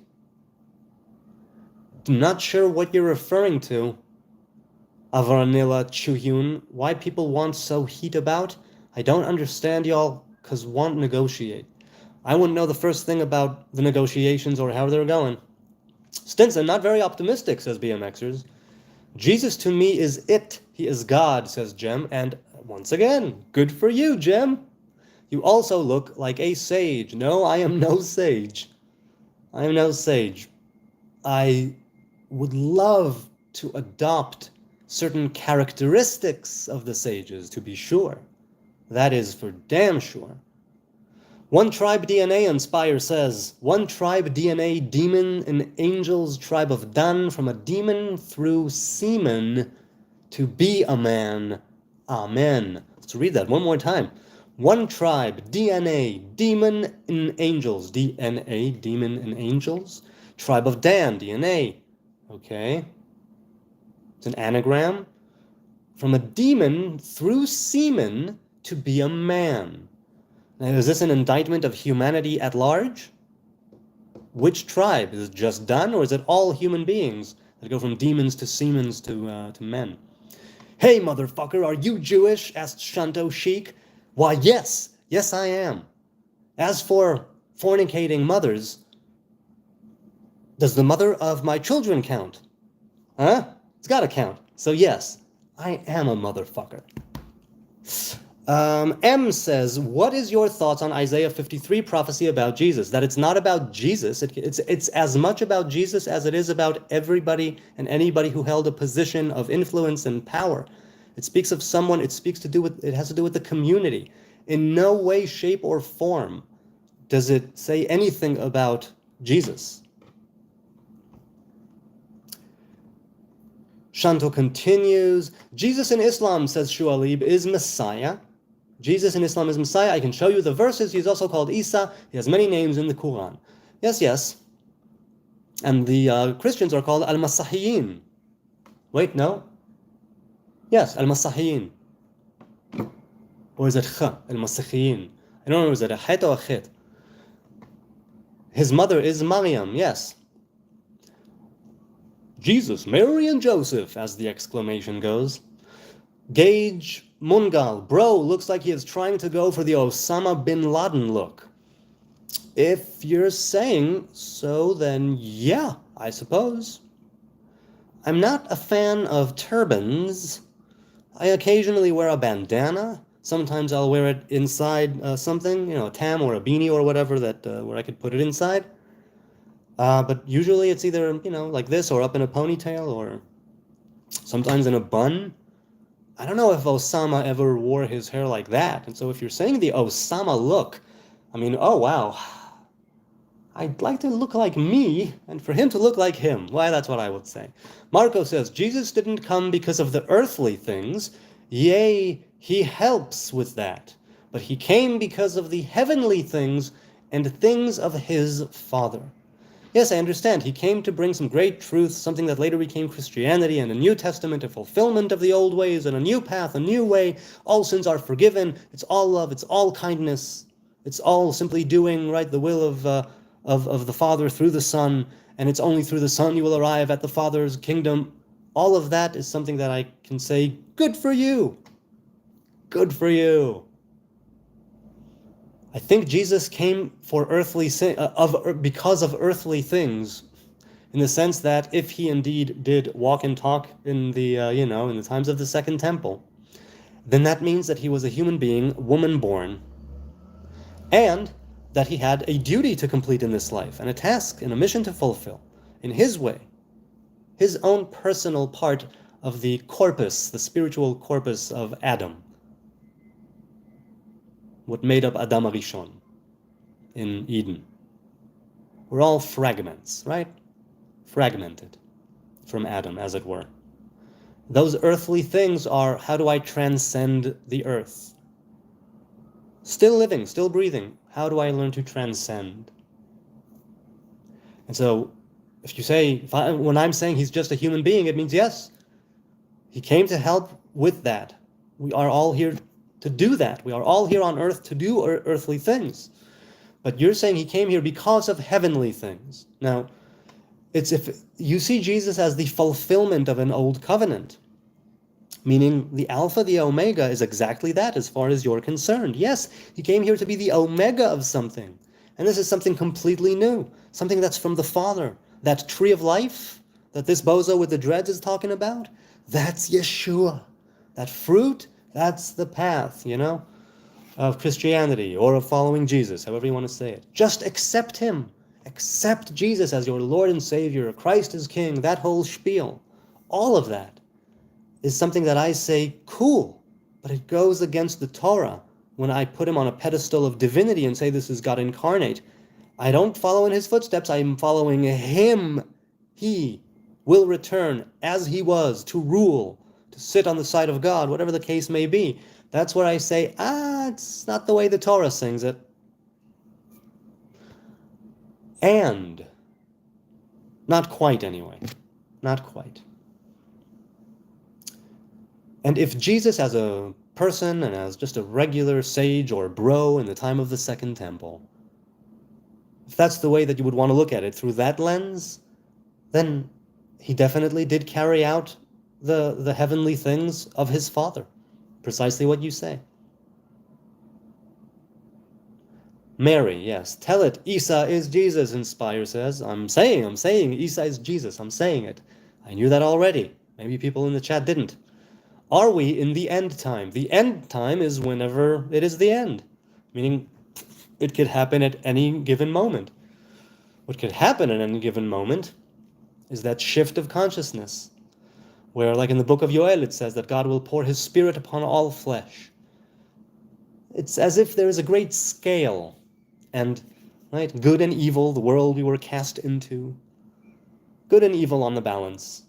Every good deed you do, as our sages say, it's another good deed for the pile on the scale of goodness and of kindness. And when you transgress, and when you do wrong things, then it's a misdeed, it's an evil thing, let's say, on the pile of evil. And it should always be, you should always live your life as if it's always balanced. And your next decision, your next word, your next deed, your next action will shift that balance. It's always the end time. At some point, that goodness scale, the scale of goodness, will become so great that it will tilt the whole scale. God will pour his Spirit upon all flesh as soon as we get our crap together.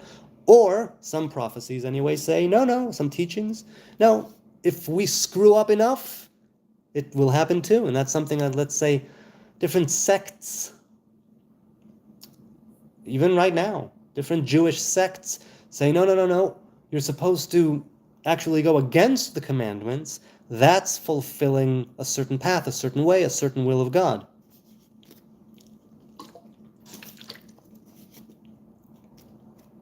So what do you say, Mr. Yonker? From Yonkers, New York? Are we in the end time? People, let me know.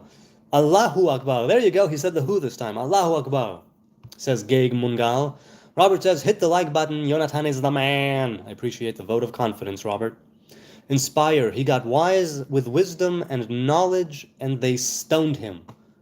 Again, if we're going to say that gospel is gospel truth, then yes, he was wise with wisdom and knowledge, and they stoned him. They stoned him? Who? Wait, the Romans or the Jews? Who stoned him? Do you love Jesus? I've never met Jesus. I'm assuming I would love Jesus as much as the next dude, and if he was my master at the time, if I was around at the time, then I would definitely love him. Two-hand drinking like you are a slave. Two-hand drinking like you are a slave? Not sure what you mean. If you mean me wrapping my hands around a cup, or if you mean that I didn't tip my pinky finger? Or how do you mean? How am I a slave? I would love to be a slave of the Creator. No, nothing or nobody else's. But I definitely am a slave in some things. I have my own Egypts, my own personal Egypts where I am in bondage. No doubt, I never deny it. There's things about me that are screwed up, that need mending, that need fixing, that need atoning, that need forsaking, that need to burn off like dead wood.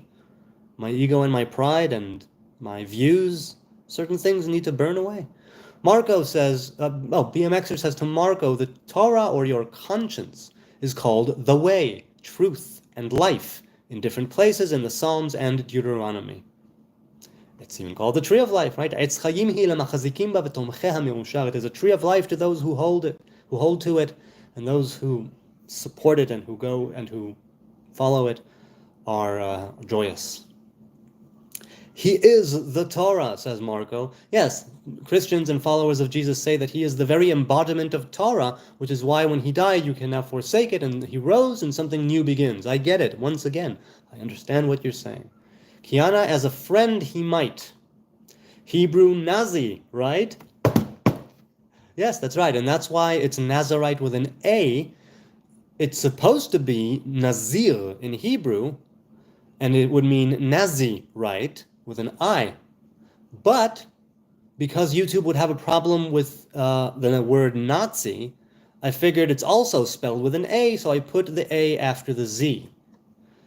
And yes, Dilbert. Hi, Dilbert from the comics. And the show, there was a show, Dilbert, right? An eggplant and droplets. Torah is Taurus, the bull, to bully like the Bible. But the Torah is not the Bible. The Torah is the 5 books of Moses. Moses' nose knows this. Moses' nose knows this, says Inspire. Moses' nose knows this. Moses' nose knows this. Moses knows this. Do you want to see the list? The meaning word free? Do you want to see the list? The meaning word free? Not sure what you mean, but yes, I would love to see the list and the meaning of the word free. Sneezer says to Marco, I think part of the problem is, though, he is not the Torah for all Christians. And don't get me wrong, all groups have imposters. Yes, indeed. BMXer says, Marco, where does it say that? And if it does, how do we know it's divinely inspired? Robert says to BMXers, Robert doesn't say anything. He simply tags BMXers with dreadlocks. Shwalib says, we don't believe in semen retention, but withdrawal and releasing we believe is better. Yes, as it is good to release rather than withhold. Yes, I'm inclined to agree. Depending on the person and their specific circumstances and their... Definitely. Solomon's temple, the El is within. Well, in the Torah it says, Lasum et shmo sham, to put his name there, not specifying which name. Right? Hamakom asher yivchar, a chosen place. Shoalib Ayub says, just like when you need to relieve yourself, LOL. Yes, it's very much a need. Not every time, not every place, not with every person. But definitely a need that you should address. And the libido is such... Oh, wait, the chat just jumped. Hold on. The chat just jumped. Where was I? Here. Okay. Mormon is Mormonism, says Inspired. That's what I hear. I hear Mormon is Mormonism. That's true. BMXer says to Robert with just one dreadlock. He wrote LOC. What's the weather going to be tomorrow? Rusty Blumpkins asks. Well, here I think it's going to be hot. I am a fan of summer. I am a summertime child. Though I was born in December. In the midst of winter, but my heart was in spring and summer. I was born 3 months premature. That would explain the brain damage. Hey, Kabujolan Kabul is back. Nice to see you again. Which religions support humanity, and why or why not? Hello. You okay? I don't know. Their room, likely. Yeah, likely. I'm sorry, not your laptop. No, I don't know. Oh, check. Did you check your closet side, the side of your side of the closet? Okay, I'll check. Check there. Little Andre Dreyer, what's up? Oh yeah, what's the weather? Religion. Okay, which religion supports the humanity and why not? Well, I can only speak of religious, of the Jewish religion, and I think that the Torah speaks of humanity as being the image of God, but the commandments of the Torah are meant for the children of Israel, right? The men and women of the 12 tribes. So, religion, the Jewish religion supports humanity in the sense that it supports the establishment of what later became known as Jewish way, right? The kingdom of Judah, harking back to the 12 tribes, the way of the 12 tribes, the way of the Hebrew way. The Hebrew way, let's say, as I say it, it supports humanity in a way where you throw your stone into the pond of the Jewish faith. And you make your mark there, you do your thing, you take on the yoke of Torah, commandments, and covenant, and you play your part in the general tikkun olam, as it's known, right? The healing of creation, the healing of the world. But you do it through your own individual being, as such. Religion is too wide, I have too narrow a mind to say what religion supports it and which religions don't. I know that the Torah supports the establishment of an autonomous and, sacred individual who is set apart in how he speaks and what he eats and what he wears, right? And the Torah speaks and says that when you arrive at the land of the 7 nations, to Canaan, keep to this covenant. This will be your wisdom, this will be your knowledge in the eyes of the nations around you, who will look and say, you know what? Those Jews have something going on there. There's some wisdom there. I'm paraphrasing. But it's not meant to be everybody's way. The Hebrew path is simply the way of the 12 tribes. Eventually we'll all arrive from the 4 corners of the earth and from all facets of humanity to that shared route, back to Eden to partake of the tree of life. And so every religion that is affirming life to some degree in its believers and its adherents and its followers is a religion that can support humanity by and large. It's a kind of a question of relativism, because I don't speak in absolutes. I can't speak in absolutes. It's all relative to the time and the place and the circumstances in which that religion is carried out, to what extent, by which people. That question is above my pay grade. Jonathan Harville says, bro, we went to high school together. What's up, bro? Jonathan Harville, bro, we went to high school together. What's up, bro? I remember a Jonathan Kretschmer. He played the saxophone, some wind instrument. I think it's the sax. I don't remember another Jonathan being there. I don't recall. Were we in high school throughout the entire time? Please keep me posted. Bloodnose says, people who think they are better than others is a misuse of the internal divine. I agree. It's like, you can be better than people who you have actually had dealings with. Then you can say, you know what, in some ways I'm better than that person. I would do this, I would do that. Not in a judging way, it's simply, I know that's what I do. It speaks for itself. I wouldn't do that, that person did. Maybe like that, maybe. But to categorically say I'm better than all these people, no, I agree. It's a misuse. Shaul Bayub says, yes, I agree. The Bnei Israel had their own path, but they were mischievous. Yes, we were. And if we continue to be mischievous, we will be kicked out of this land again. That's what the Torah says. That's why Moses says, keep to the covenant. Listen to these teachings. Choose life. Choose to be a blessing to yourself and those around you, or it will hit the fan. HN, if you ask Yeshua one question,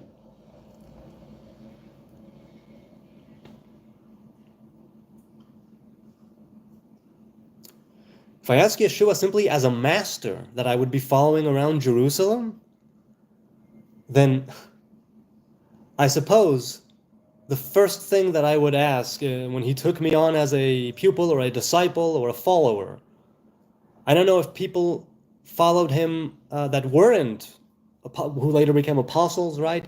I don't know if there were people who followed him as a group, but they were singled out. I don't know. But just a run-of-the-mill, not even one of the apostles, not even one of the clear muvhak talmidim, not one of the main pupils, just a dude following him around, hearing him speak in the different synagogues, and at the, going up with him to the Temple Mount. Then I suppose the one question would be, can you help me be the best Yonatan that I can be? Or will you, please, help me be the best Yonatan that I can be? That's what I would ask. Because if we're talking about a prophet, if we're talking about a tzaddik, if we're talking about somebody that you have an intimate connection with, somebody that knows you through and through and can give you certain practices, certain rituals, certain commandments to put more focus on in order to amend and correct and adorn your physical and spiritual being by rooting out the wicked and evil parts of you and really giving yourself over to goodness and worshiping the one Hebrew God with your evil inclination and with your good inclination. Truly, inside and out. That would be a lovely thing, and that's what a tzaddik facilitates in that capacity of a master and an apprentice, or a master and just a follower. Not even an apprentice, like I said, just somebody who's following him around.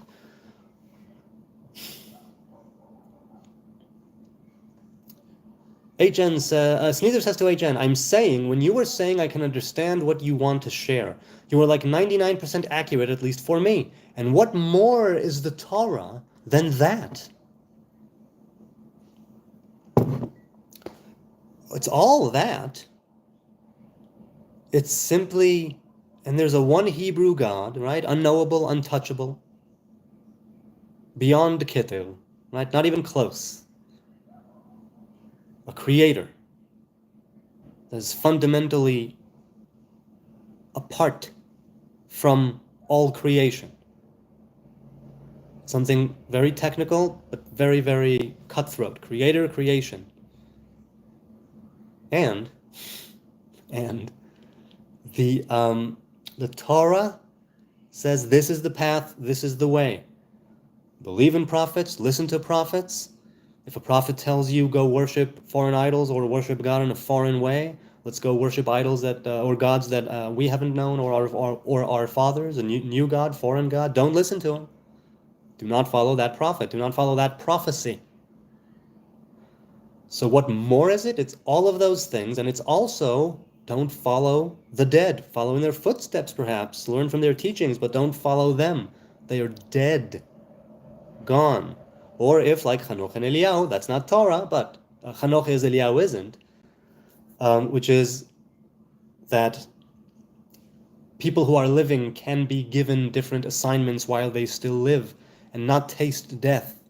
But Elijah, let's say, being the angel of the covenant, he too, because he was human, right? Oh, it wasn't glitched, I'm live. Because Eliyahu was woman-born, but never died, according to the Bible. He changed hats, right? But he didn't die. It means that he too will have to go through some kind of death before it is removed from the world, from creation, before we partake of the fruit of the tree of life. If I'm not mistaken, right? Eliyahu, Hanoch, they will also have to die. Right? Hanoch, Eliyahu, they're one and the same, really. Perhaps not. It's in dispute, right? If I'm not mistaken.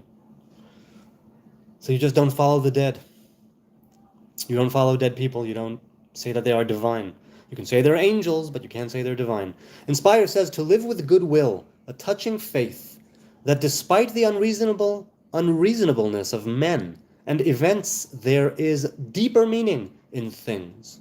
A reason which is good, a reason which is God. So once again, to live with goodwill, a touching faith, that despite the unreasonableness of men and events, there is a deeper meaning in a thing's reasons. In a thing's reason, which is a good reason, a reason which is a good reason, which is God. Yes, when something manifests in a kind of clearly good way, where it's good for you, it's good for those around you, and you can't find fault in it for the life of you. That was a good thing by any standard, by any metric, by any analysis, I guess, That was a good thing. Not an absolute, because only God is absolute, and I don't speak in absolutes, but a deeper meaning, to be sure. Something more to glean from it. And that's the Torah and the commandments, as far as I see it, that say, yes, mitzvah rodefet mitzvah. A good deed follows a good deed, and a transgression follows a transgression, right? A mitzvah begets a mitzvah, and avera begets an avera. Blood fart metal, blood fart meal. Blood fart metal sounds nice, but blood fart meal, says Neptune Red. Neptune's one hell of a planet. And he's what? Is he the god of the sea? The Greek one or the Roman one? Which is Triton? Triton is Greek, right? Neptune is Roman? Correct me if I'm wrong. It might be the other way around. Or maybe it's not the god of the sea and I'm completely mistaken. Aravanilla says, free Congo, free Sudan, free Yemen, free Nigeria, free Kashmir, free Armenia, free Ufur, free Puerto Rico, free Haiti, free Tigray, free Somalia. I'm done. You can thank me later. I won't thank you later. I'll thank you now. Thank you for bringing all of those nations, countries who need to be free to my attention, and well, I read it now, to the attention of a few people who are here watching. Hello, good people. Incidentally, if anybody's watching and they want to just, chat about whatever outside of this live stream, Hebrew Nazarite, you'll find my tree, the profile picture, across the board on X and on YouTube and TikTok and Instagram. I don't post much, but I'm in the DMs, so if you want to talk, hit me up. I'm always up for a good conversation, if and when I can spare the time. Okay, so Sneezer says, what you are describing as more doesn't seem to be more, though. Christianity isn't insisting we're already in world peace, but that we must strive for it. Well, yes, to strive for world peace and tikkun olam is something which is definitely part of the Hebrew faith as I see it.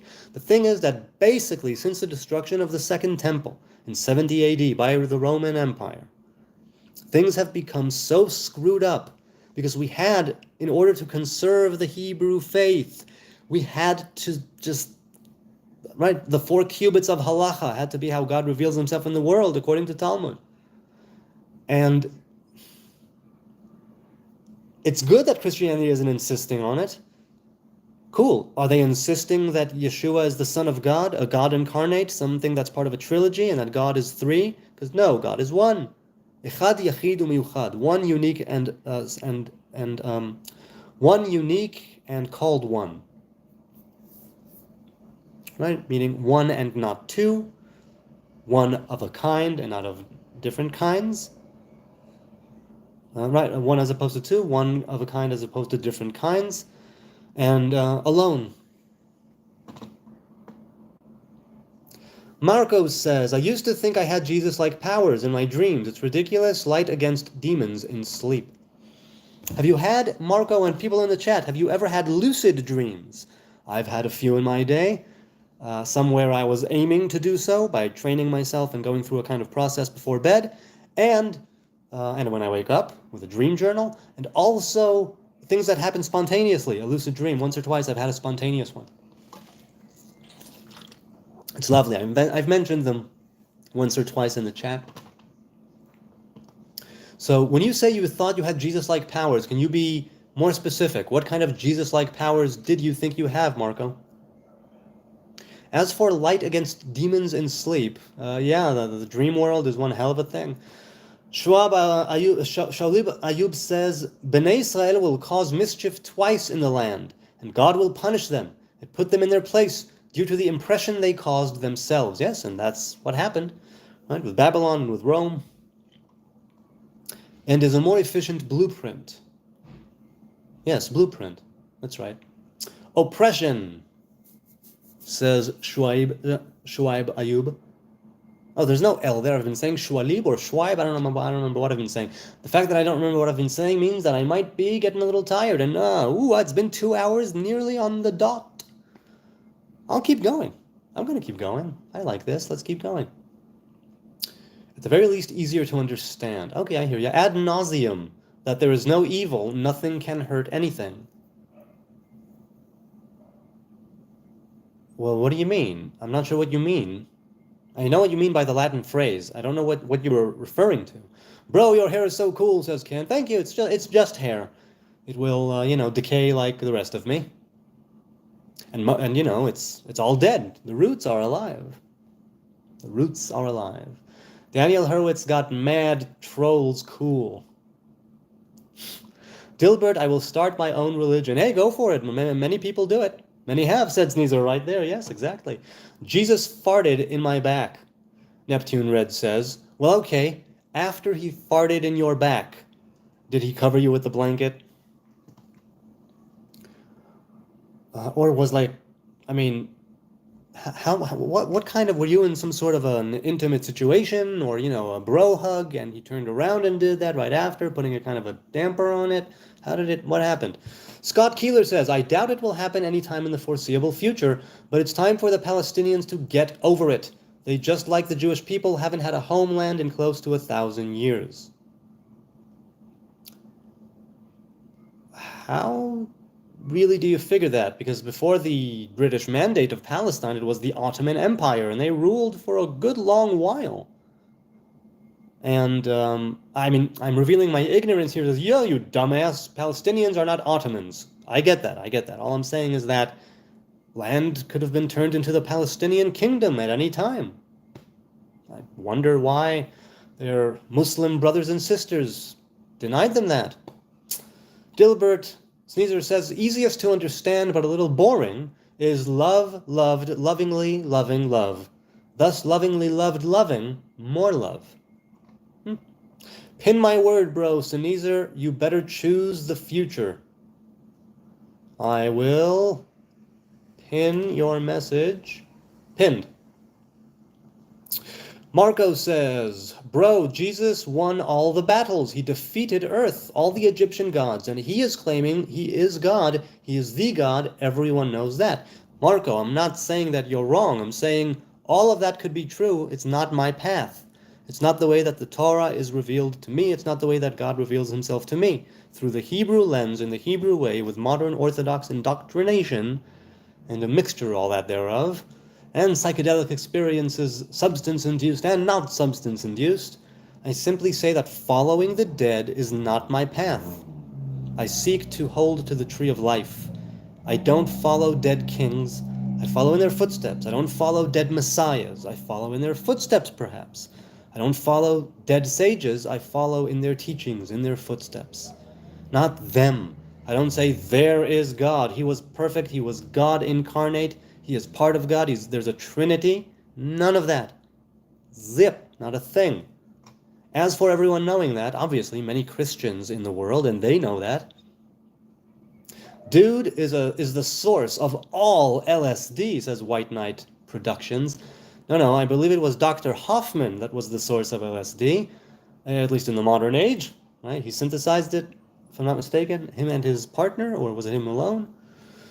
Sneezer says to Sarah, I'm not mod, so can't, but yes, free everything. Oh, okay. I've never had, here, let's see.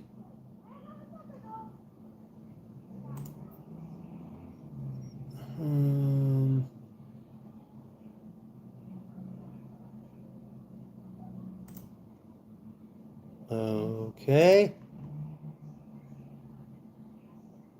Let's see. Speaking of mods, I never did that, but I will do it now. Because why not? If any of you don't want to be mods, tell me and reject it, or whatever. It's all good.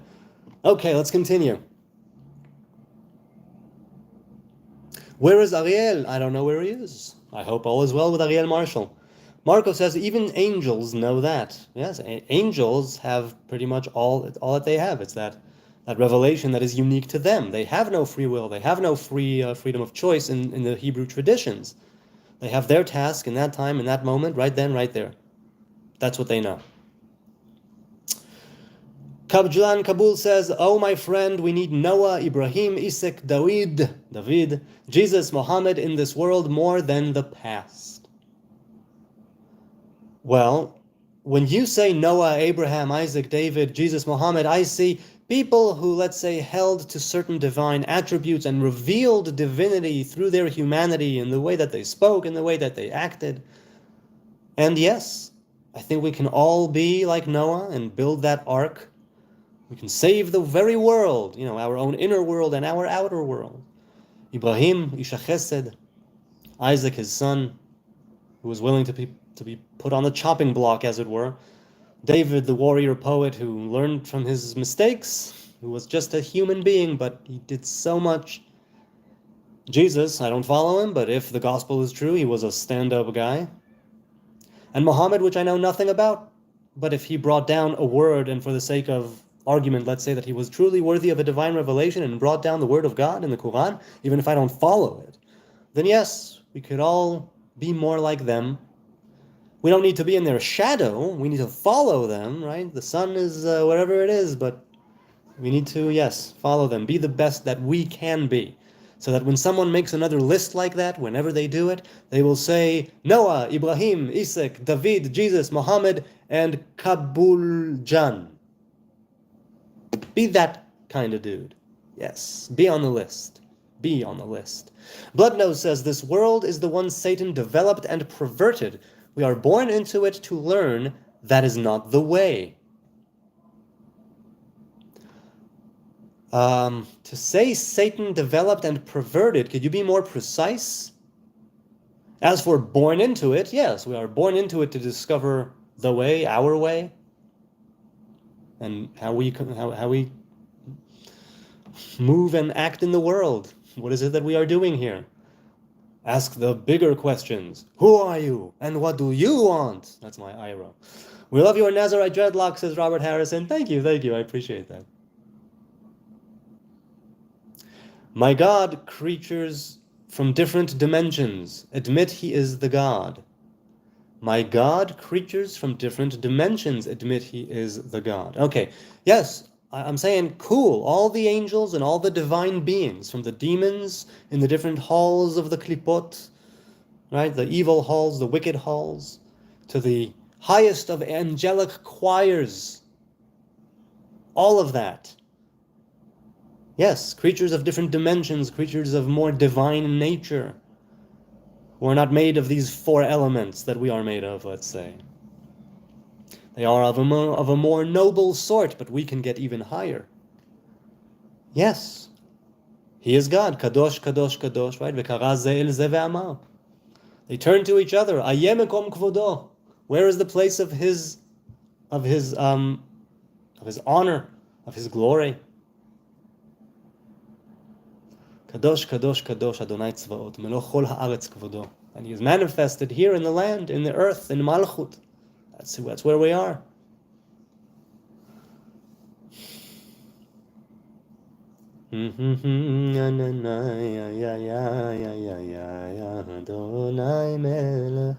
Robert says, I don't know, but I know what's hanging, says BMXers.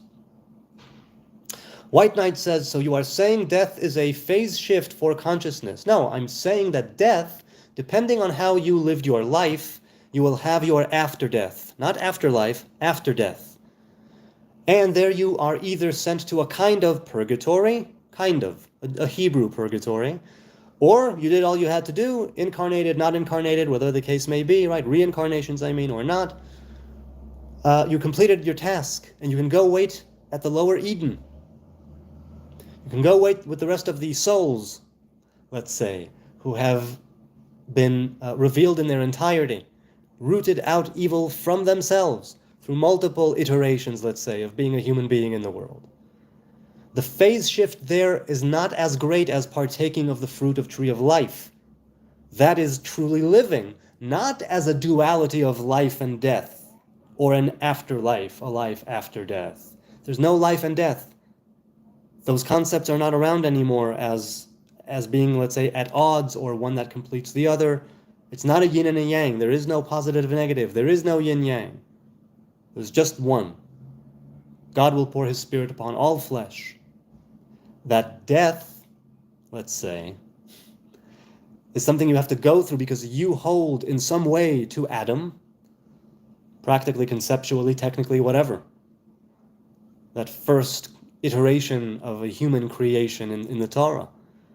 That's a part of you. And there's a phase shift there depending on how you comported yourself in this world, how you acted, what you said, right? If you were a dick. Consciousness, it's not yet a living consciousness. That will happen after the tree of life, but it is a post-physical, right? Mortal body shift. So yes, it's a kind of phase shift for sure. But truly removing death from the world, that will come when we partake of the fruit of the tree of life. Yes, especially for Jesus lovers, says Marco. It's not that we arrive somewhere else, said Sneezer. It's that we perceive somewhere else. It's not that we arrive somewhere else, it's that we perceive somewhere else. Yes, in other words, it's here manifesting right now, but my spectrum, my spiritual spectrum and my visual spectrum are so limited that I can't see it in the very same way that I'm looking into this camera, but I can't see the inner workings of every single piece of equipment and all the different things that make it up, and the chemicals and the electricity. Marco says, I don't know he knows. I don't know he knows. We are left wandering for now, says Blood Nose. BMXer says to Dilbert, don't start more religions. Wars. Maybe not. Maybe don't do that. Kabuljan says, oh, my friend, we need... Okay, so I read that already. He said it. Sneezer says, we perceive the heaven around us. Instead of clinging to hate and perceiving some form of hell. We perceive the heaven around us instead of clinging to hate and perceiving some form of hell. Are you talking about the fact that you, in your opinion, it is your contention, Sneezer, that you should put yourself through suffering deliberately, to cling to hate, to do hateful things, to execute on your hateful inclinations? What are you saying there? I'm curious. Marco says, we have Jesus, number one human ever, and God himself. Okay, see, that's what I'm saying. That's what you have. Good for you. I have a different path. White Knight Productions says, I personally think consciousness is a force, like strong and weak nuclear forces that permeates all. Right, so we were talking earlier in this very live stream about the laws that govern, right, the laws of physics that govern the universe, two of which are the weak nuclear force and the strong nuclear force, the other ones being the electromagnetic force and the force of gravity. If I'm not mistaken, those are the four. And certain things were baked into creation, the physical world, as such, but they do have a spiritual root. When you say consciousness, which would be the place from where divine inspiration comes from, or any inspiration, right? Any kind of that's what represents keter, right? It's that like unknowable thing, and you can feel its influence in your world, and you can see, but you don't quite know its origin. It's a Now, there's a difference of opinion and a dispute on, on the nature of consciousness and and what that is. But I see it as, I guess you can say it's a force, yes. But it permeates all in the sense of, it can be elevated, it can be widened, it can be more, you can channel more divine revelation through your being, your body, your mind, spirit, soul, consciousness. Right? That's knowing. Knowing in the biblical sense is making a connection. And if you seek to make yourself, right, an image of God in the way that you are connecting to creation, and you are channeling that force on full blast, as you are meant to, being the best White Knight Productions that you can be, it becomes a real force of nature. Exactly like the physical laws, and exactly like, well, Sneezer says to White Knight, so do many scientists. They are finally coming to agree with religion. Right, I agree with that statement. Real the Masked Rapper says, rebuke you in the name of Jesus, you Amish Nazi. But see, I said that I'm a little bit of all three, and you left out the Jew? Rebuke you in the name of Jesus, you Amish Nazi. He said your. If Jesus is my Amish Nazi, I think he didn't mean to put an R there. Correct me if I'm wrong. Okay, I will hear your rebuke.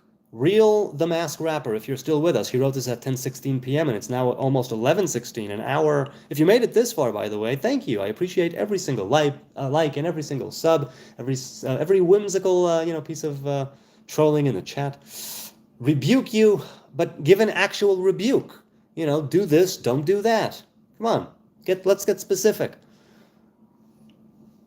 Our Vanilla says it's like we've been puppies, like an animal for work with government. Am I right? In what way do you mean that? Bro appears crazy, but is making salient points. I have my moments.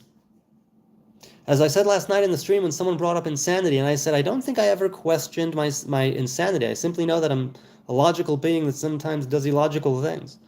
Bro appears crazy. Oh, I said, Sneezer says to Real, that's not very Christian-like.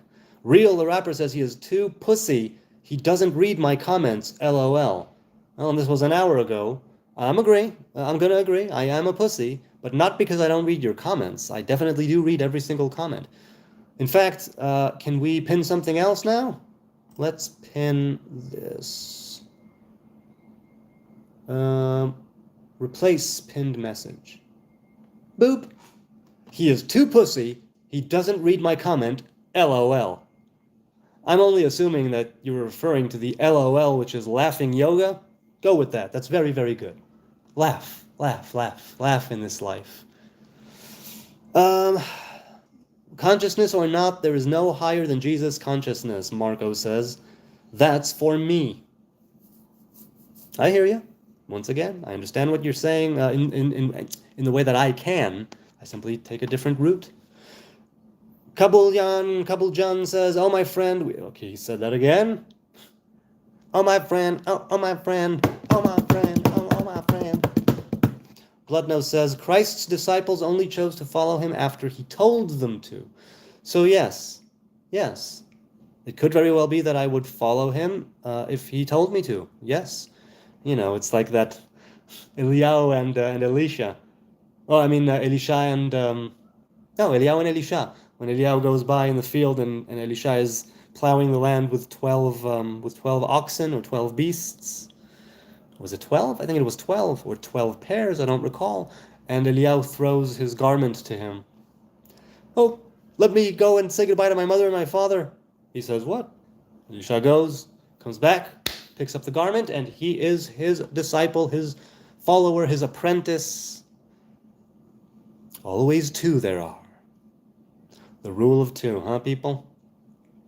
Oh no, you're a Muslim now. Who you got, Harris or Trump, says Mr. Ernest Thompson. I have no dog in this race because I am living in Israel. So I have no idea. No idea. I'm inclined to think that by and large, Republicans were more favorable to Israel with their foreign policies. That's the only thing I'll say. Maybe Kamala Harris, if she is actually elected, if the American people say we want her, then good for them. May she lead them to greatness. And may she be also good to Israel.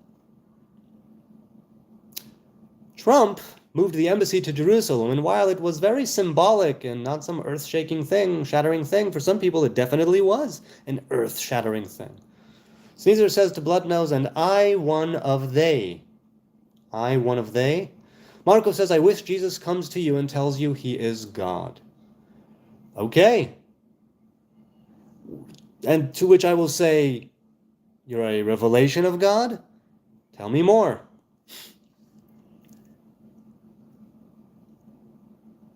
It says in the Torah? Nope. That would be lidrosh el hamitim. La ilaha illallah musara usulallah, says BMXers. Me too, Sneezer, says Bloodnose. Nice to know you, brother. Are you a Rasta man? No, I am not, Veroni. I am not a Rasta man. I think that His Imperial Majesty Rastafari, Selassie, I think that Haile Selassie had a lot to say, and a lot of good things to say, I mean. And I've read some really great quotes. He was a leader to his people, maybe a prophet to his people. But no, I don't follow him, not because I'm not Ethiopian, so I don't follow him, right? He was crowned in 1930 Emperor of Ethiopia, and I don't worship him and I don't follow him, so I'm not a Rasta man. However, I do see many similarities between certain facets of the Nazarite vow and Rastafarianism, and Rastafarians, the Rasta way, not the militant kind, I must say, not the militant Rasta, but the... Pinky, are you okay? Okay. So no, I'm not a Rasta man, but in some ways I vibe with him for sure. Bloodnose likewise, says Sneezer. Bloodnose says to Sneezer, I cannot follow organized religion. It's too misled. I hear you. I hear you. I follow it to some degree, but I know when to pull away. And that is a great risk, and it's a great danger to pull away. And I'll be the first to admit it. But I felt compelled to, with what I was seeing, what I was doing, how reality was unfolding around me. It'll be surprised that Israel guy just came in Asia for reason 6 bullet. It'll be surprised that Israel guy just came in Asia for reason 6 bullet. I don't know what that means. English or Spanish, Reaper says, I am gay, watch me move. Yes, I did. I am gay. I am, to quote Jack McFarlane, I am gayer than Christmas. Sneezer says, came down to 16 views. RN right now was up to 25 earlier. Oh, that's nice. Bloodnose with a heart, thank you. Leroy Samuel, are you Bob Marley's son? No, I am not. Sing us a Bob Marley song.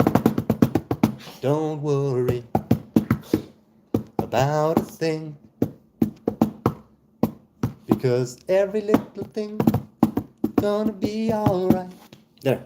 Jesus took a hit for all of us, says Marco. Yes, that is correct. That's what followers of Yeshua say. That's what the disciples of Jesus say. Took a hit for all of us.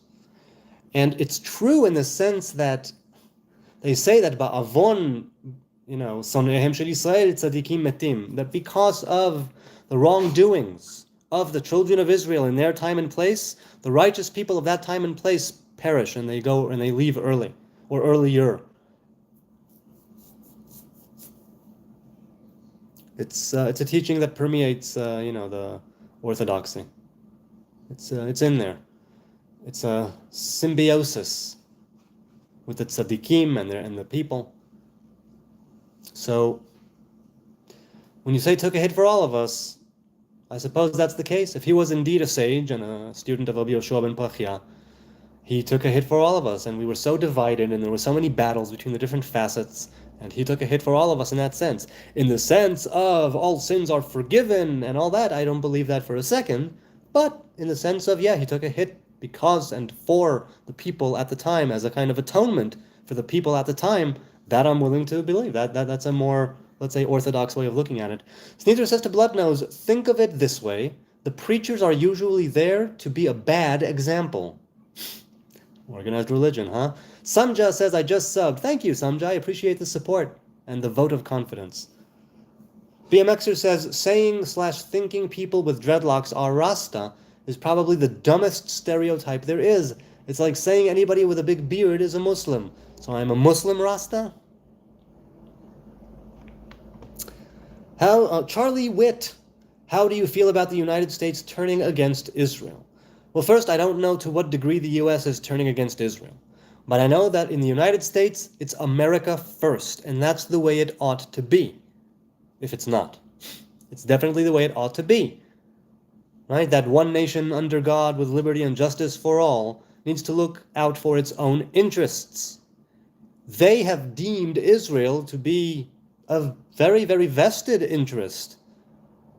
And so if they are turning against Israel, you'll have to specify and tell me, how is the United States turning against Israel? And then I'll tell you how I feel about it.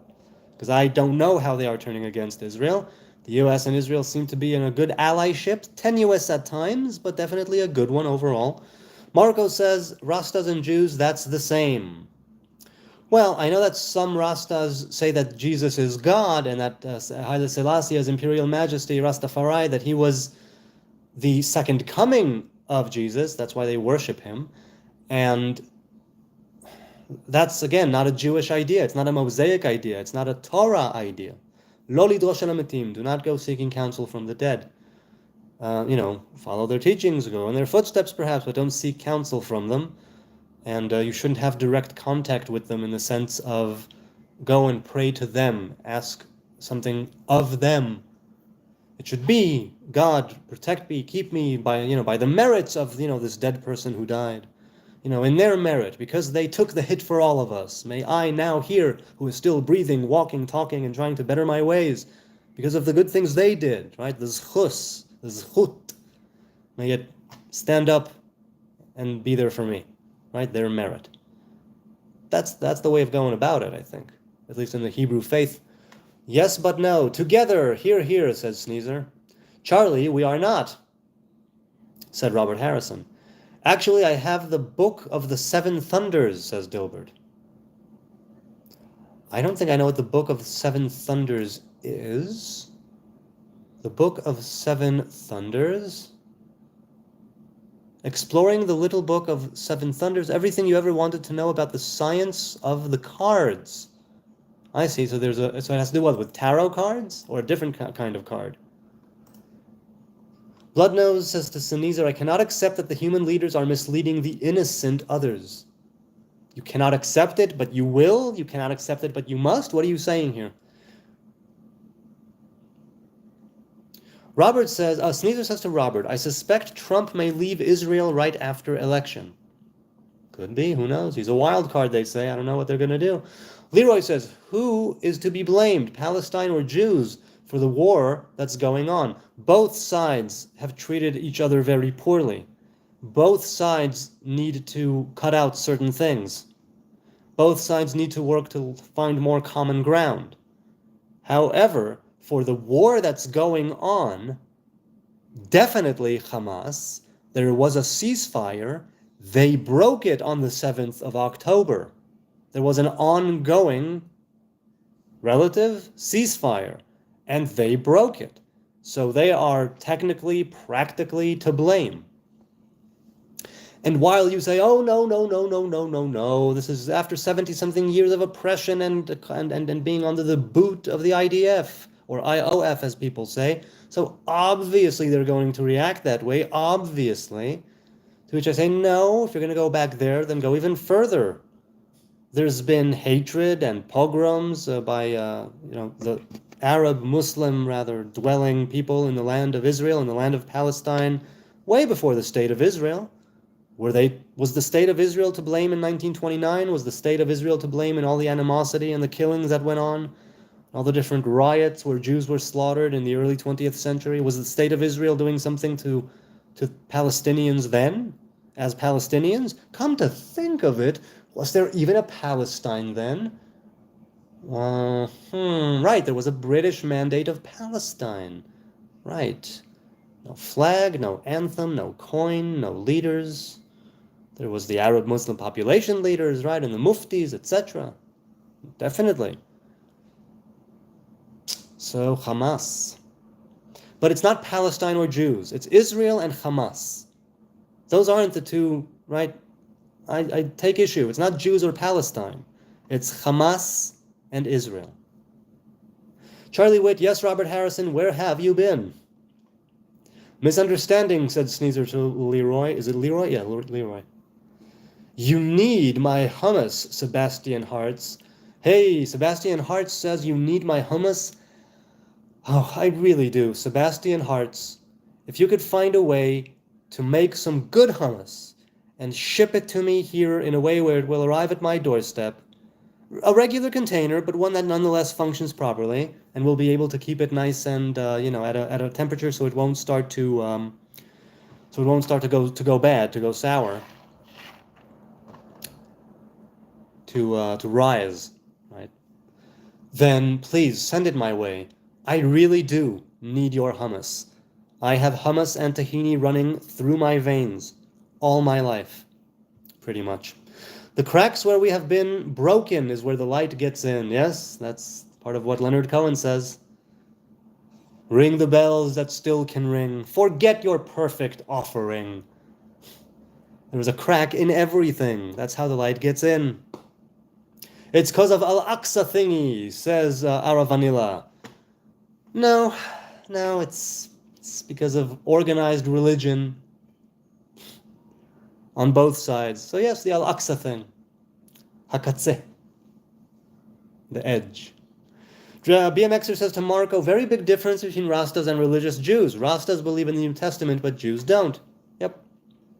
We don't believe in the divinity of Yeshua, of Jesus, so we don't believe in the New Testament as such, as a new covenant, a new testament, a new path, a new way. Marco says, Senizer makes you closer to God. Senenizer.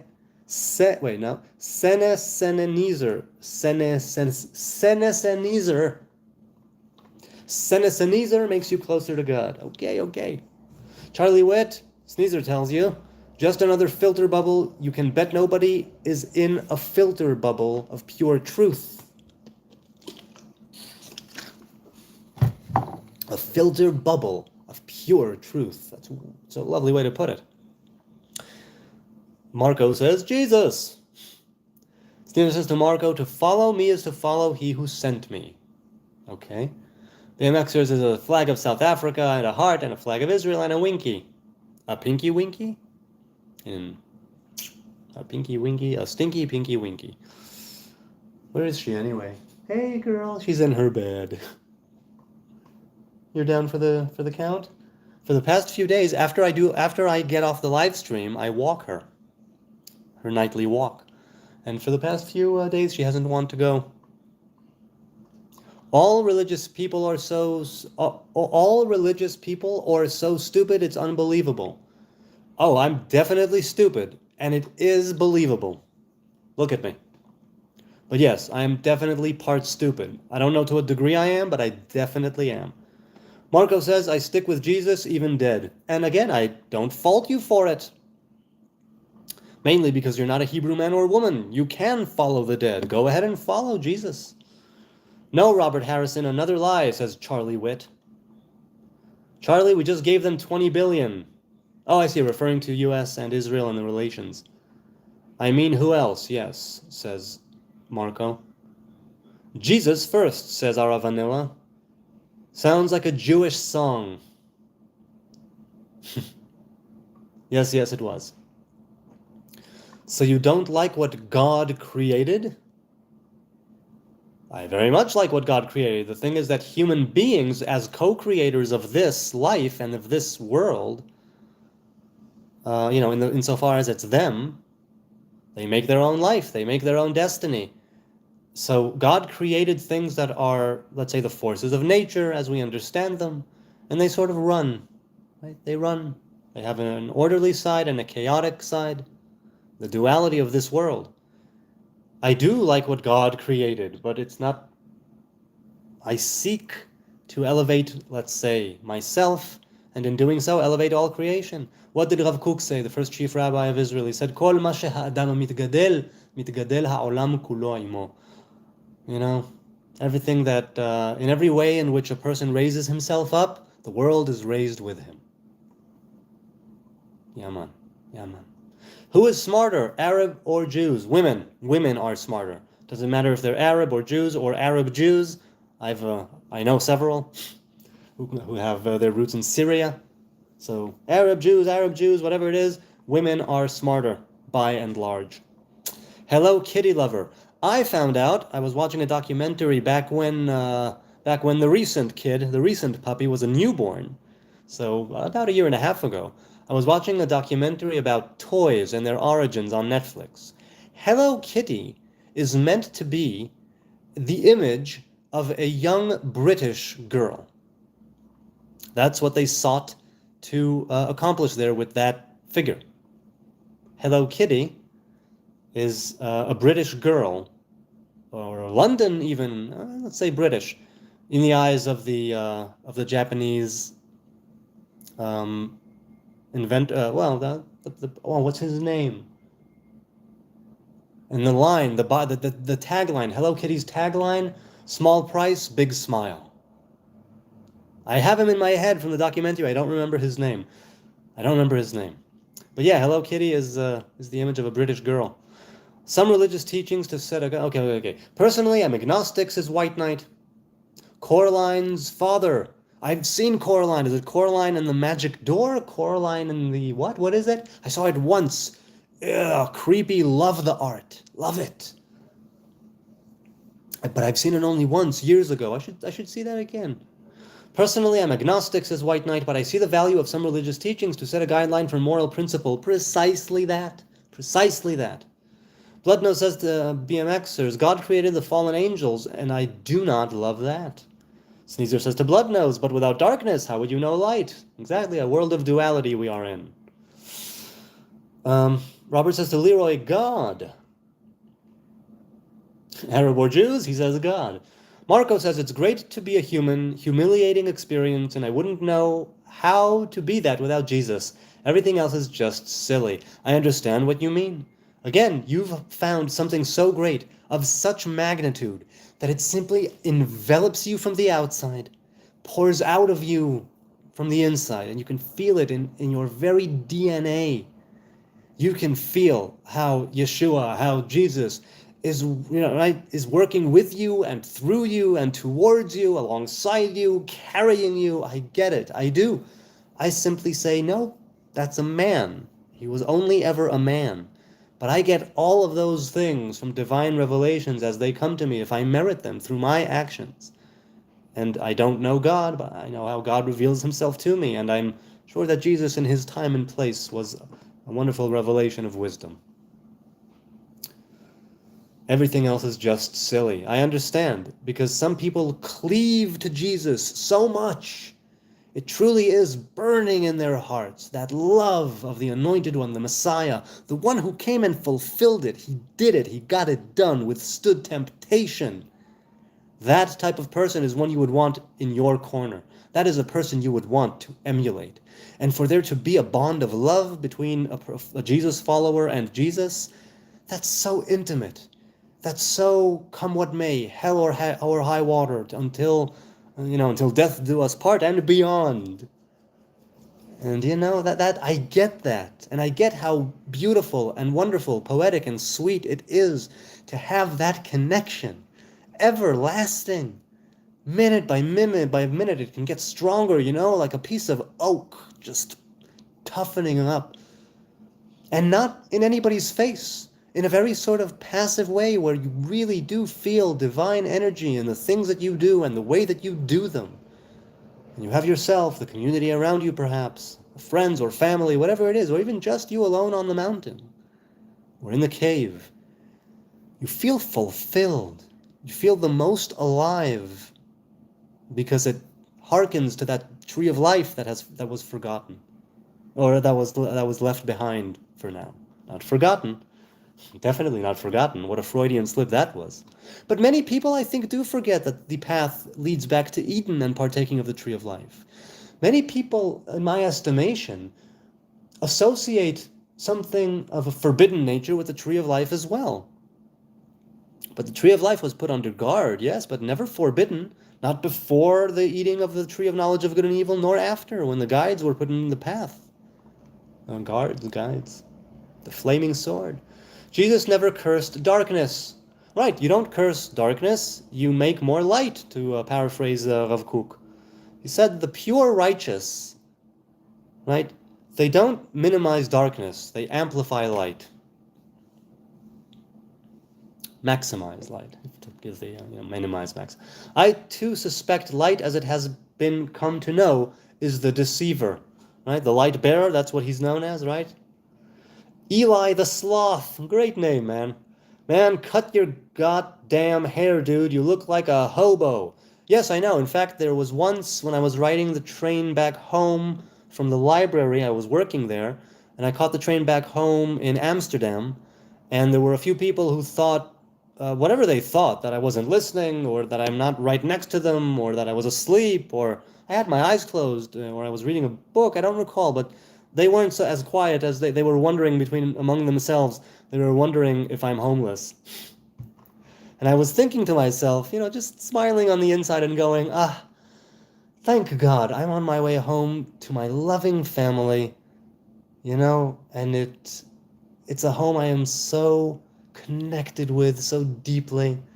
And I love the fact that I'm not homeless. It's one of the best things I have going on in my life. The fact that not only am I not homeless, but I get to come home to wife and kids. It blows my mind.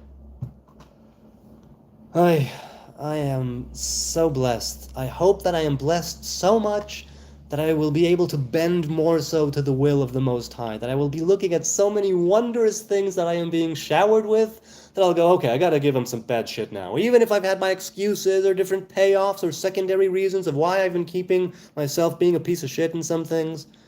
No more excuses. Look at what's going on here. Look at what I can't. I have to change. Look at this. That's the kind of thing I would want for everyone. And when the reason I say that is because they say in the Midrash and the external teachings that when the Torah was given on Sinai, it says kafa alehem hara kegigit. It means that God sort of lifted the mountain and brought it up over the congregation of Israel, over the encampment where they were standing to receive. And he told them, if you receive it here, well and good, and if not, here you will perish. Meaning, kind of, figuratively speaking, God will drop the mountain that a revelation of God in hands are holding, and all of Israel will be crushed to death. Israel, then presumably the mixed multitude that exited with them, millions and millions of people dead. And the reason why that happens with the giving of the Torah when they're standing at Sinai is because the revelation of all-encompassing love was there at the time.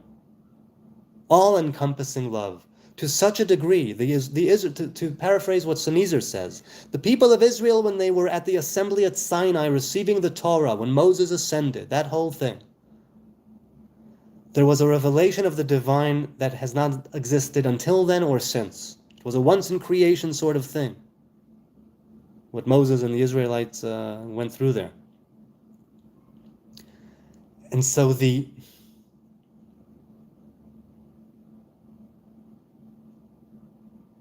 right now, so many years later,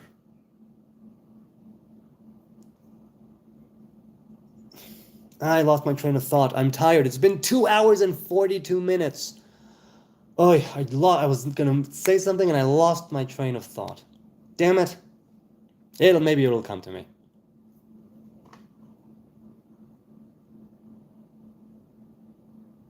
Okay, wait, you man, cut your damn hair, you look like a hobo, and then I told you, people on the train, girls talking among themselves, thinking maybe I'm homeless.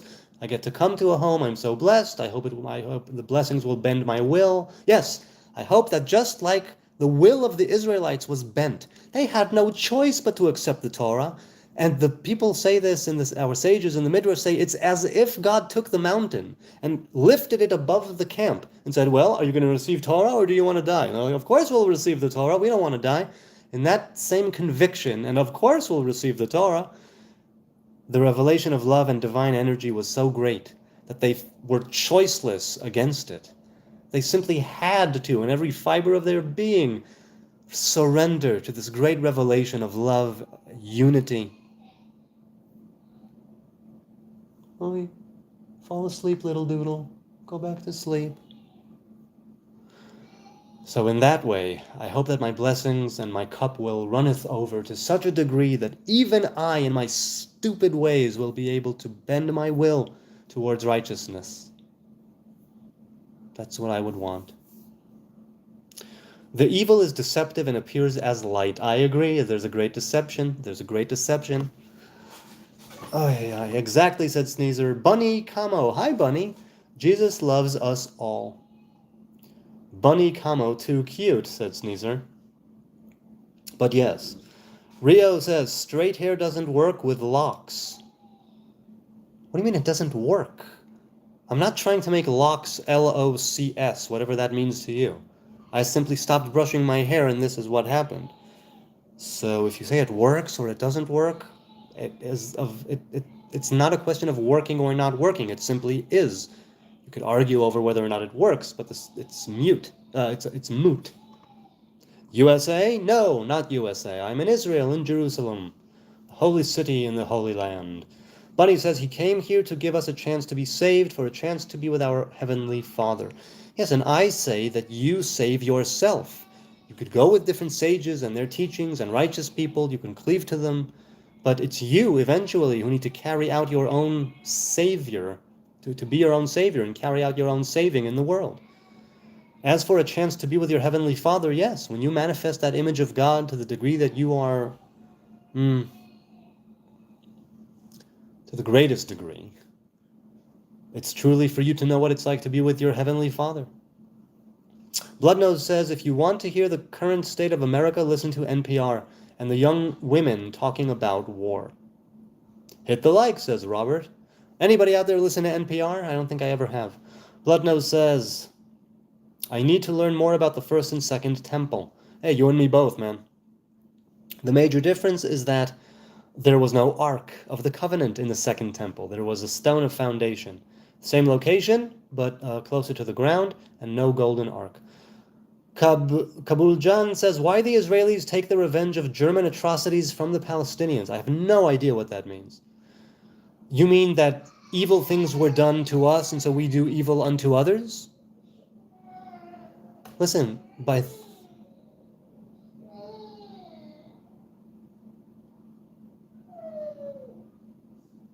I may have to call it a night. Okay.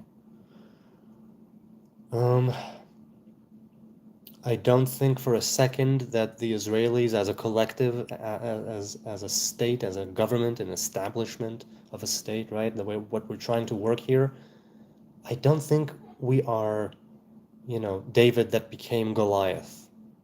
I think that is part of the Palestinian narrative that's being pushed. I think that we have extended our hand in peace many times, and we're turned down many times. We are protecting our borders, our very shaky and sensitive and unclear borders. We are trying to carry this out while being attacked by multiple Arab states and nations and peoples and armies repeatedly, and armies with the terrorists. So you can say that the Israelis are taking revenge. I think the Israelis simply are looking for surviving, and I think that we are looking to continue building what we have built here in the land of Israel, side by side with those who call themselves Palestinians. I mean, our ancestors here in the land of Israel were Palestinian. They had a Palestinian passport. Jesus will not sit next to his Father, says Marco. I have no idea what Jesus will do. Sneezer says, the only end is the middle. And the shift of consciousness is individual and widely happening. Well, I think eventually it will tilt towards everyone. It might happen one at a time, and then, I don't know, like a wave that builds.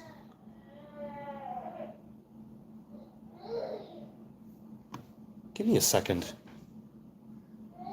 No, you know what? I don't know what to do.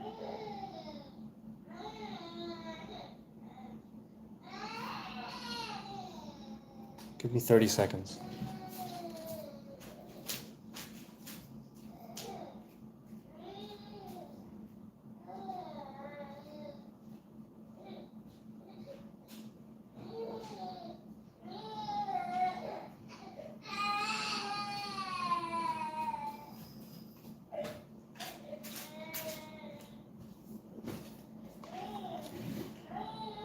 Let me know if you need me, please.